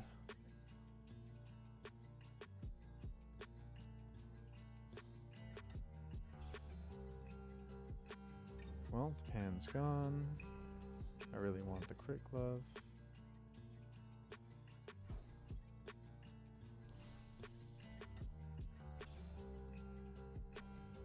And I get the crit glove. Let's go.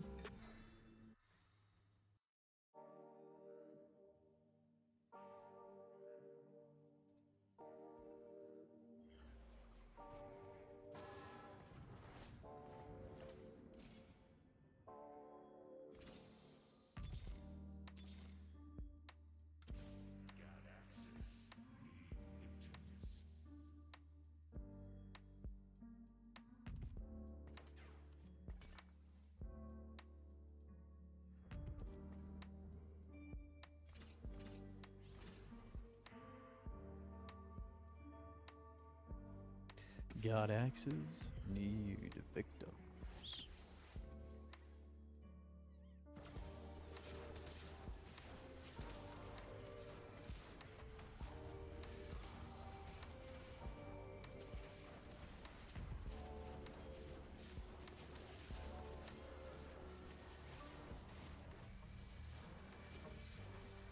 Bro, I lost because this man's melted my entire team. It's because I was grouped up. All of that AoE just destroyed me.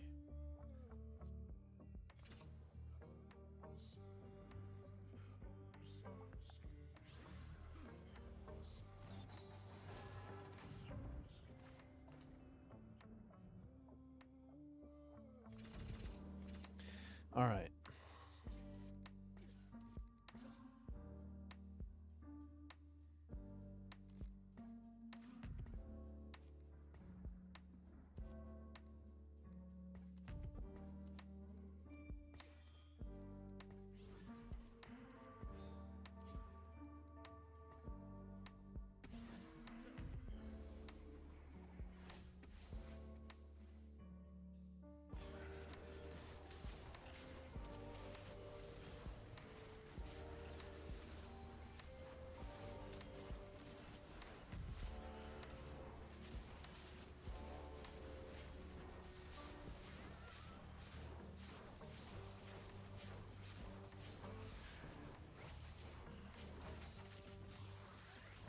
Well, I'm not doing so hot anymore. We need items for Kale. Could go Edge of Night on Kale.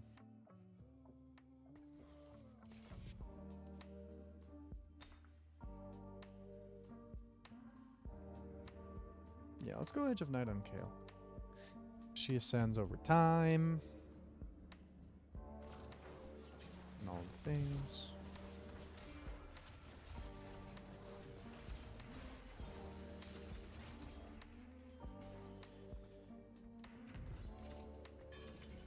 And she can have Rage Blade.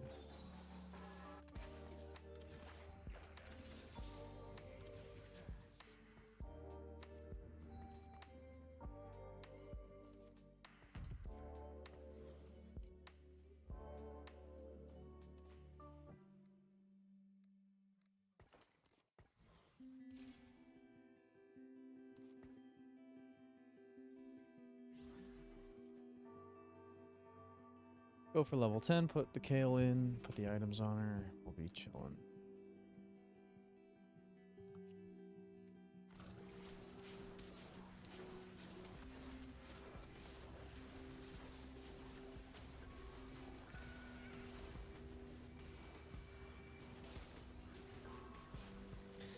He got Dawnbringer emblem though. If he can hit the Legionnaire emblem, he'd be doing so much better.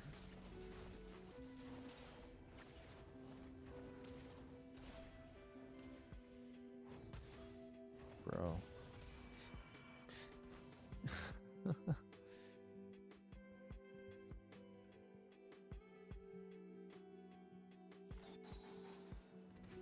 Wow, we hit the KO.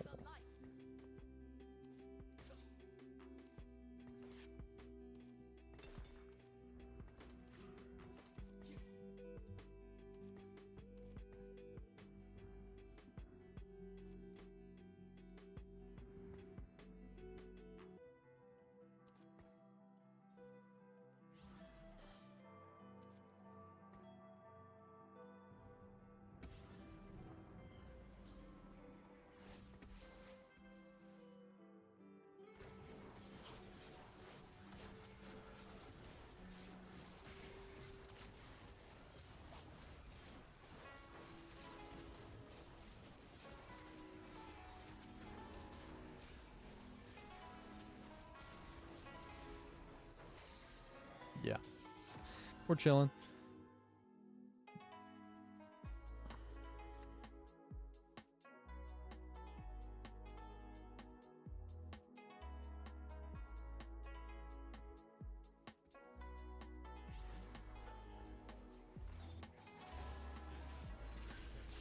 We just need to level up to throw the brand in, and then we're done. Get 2-star Kale. Get 3-star Kale, maybe. That'd be sick. I don't know if the game's gonna go on long enough for that. Maybe it will.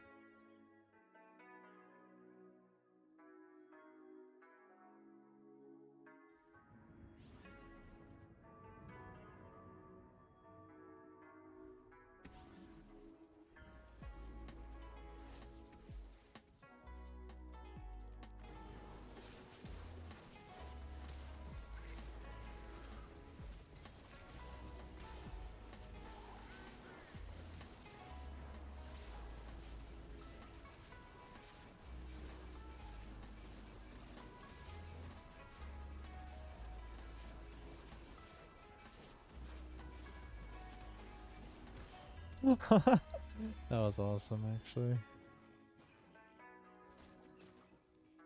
Even though I lost, that was really cool. Hellion Dawnbringer.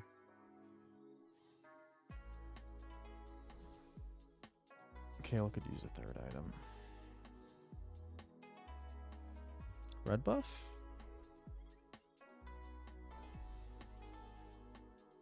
Morello? Probably red buff. Just a huge burst of attack speed.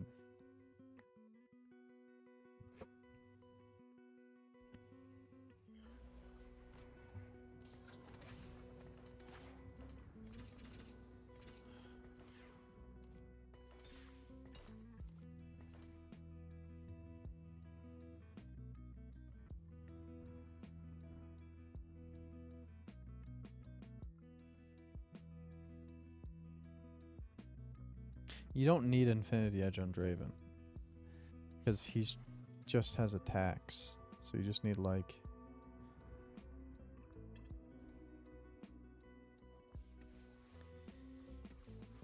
Last Whisper, Rage Blade. Next like Gunblade or something.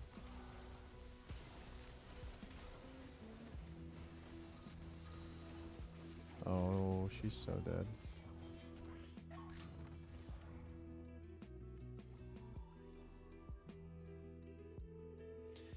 I don't know why I'm having a hard time. I have like no tanks, I guess.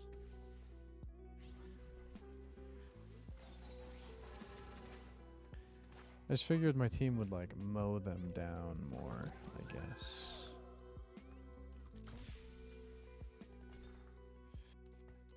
Well, we have a couple of duplicators. Maybe I'll hit Kale 3. Seconds per ascension. First ascension bonus. Fourth ascension area damage. So after 4 seconds. Cool. If I hit Kale 3, I just win then, pretty much.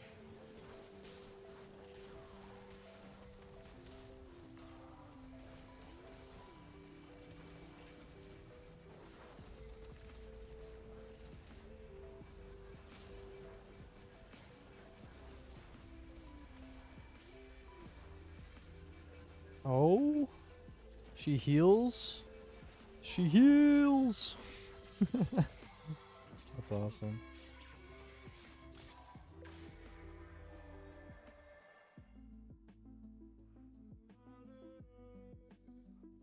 She also becomes immune to damage every 12th attack, which is pretty cool.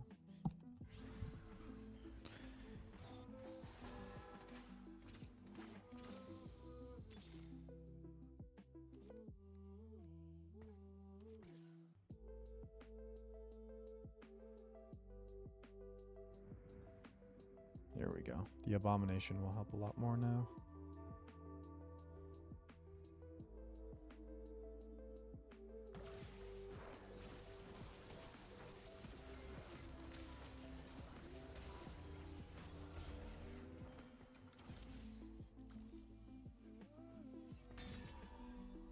No thieves' gloves.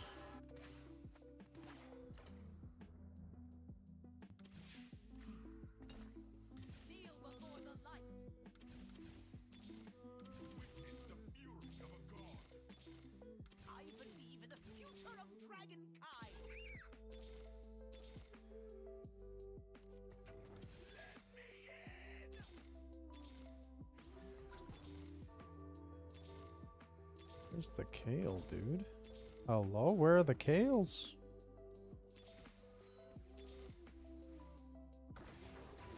If I want any chance at hitting kale 3. Okay. Oh, there she is.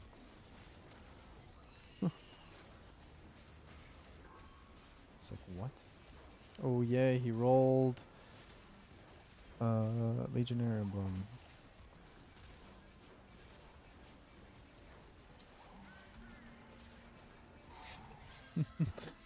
Destroyed.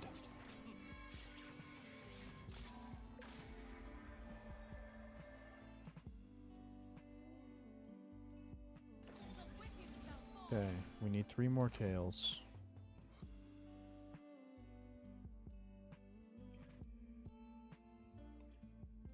After this next battle, I will sell my entire board. Dink, dink, dink, dink, dink, dink, dink, dink, dink, dink. And then just roll for kale.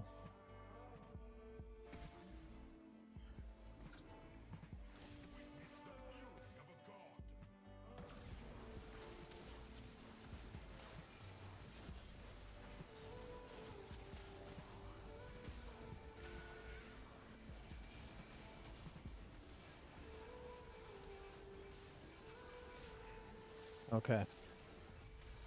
We are going to roll for kale 3. I have 2 duplicators. I only need to find 3 of them. Dink, dink, dink, dink, dink, dink, dink, dink, dink, dink.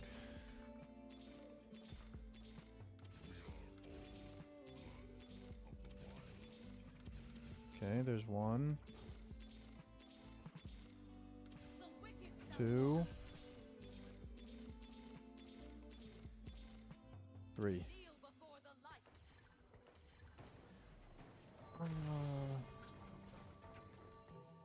GG.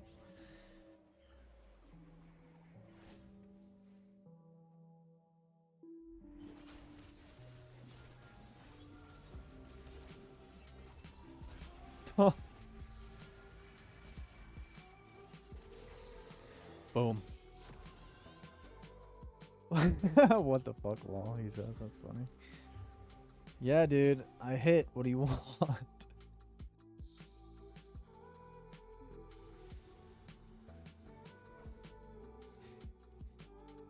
I don't even care what I get. The Teemo? Like...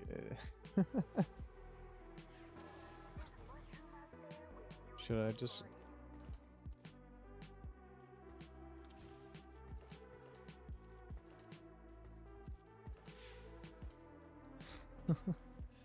Titan's Vow? No.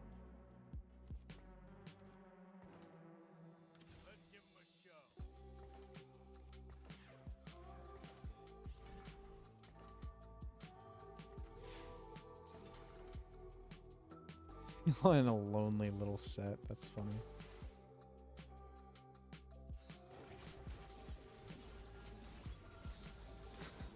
Thousands of true damage.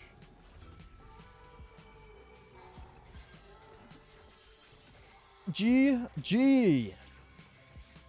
Easy. Let's go.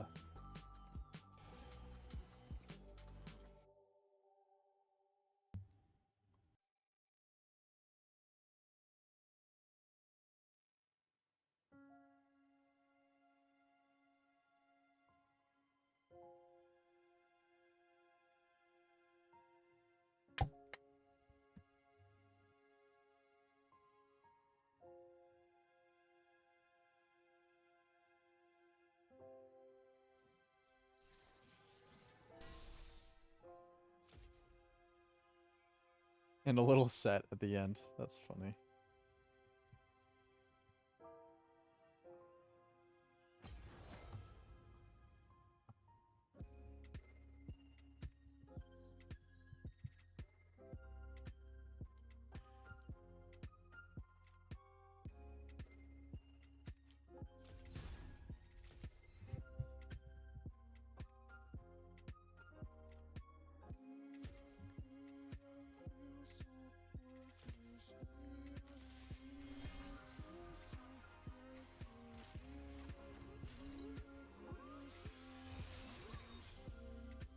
Oh, you can roll more treasure tokens? That's actually kind of awesome. I'm hoping to get the Moonlight Parade. The Blood Moon Arena. Come on. My girlfriend has gotten 2 skins from these loot boxes. And I have had to straight up buy the ones I wanted. Or the one, I guess. The Yone skin. Alright, come on. Give it to me. Alright, boring. Green. 2 more. Oh, I didn't even see it. But that's okay. Alright, this is it. This has to be it. Come on. Fuck. Never mind.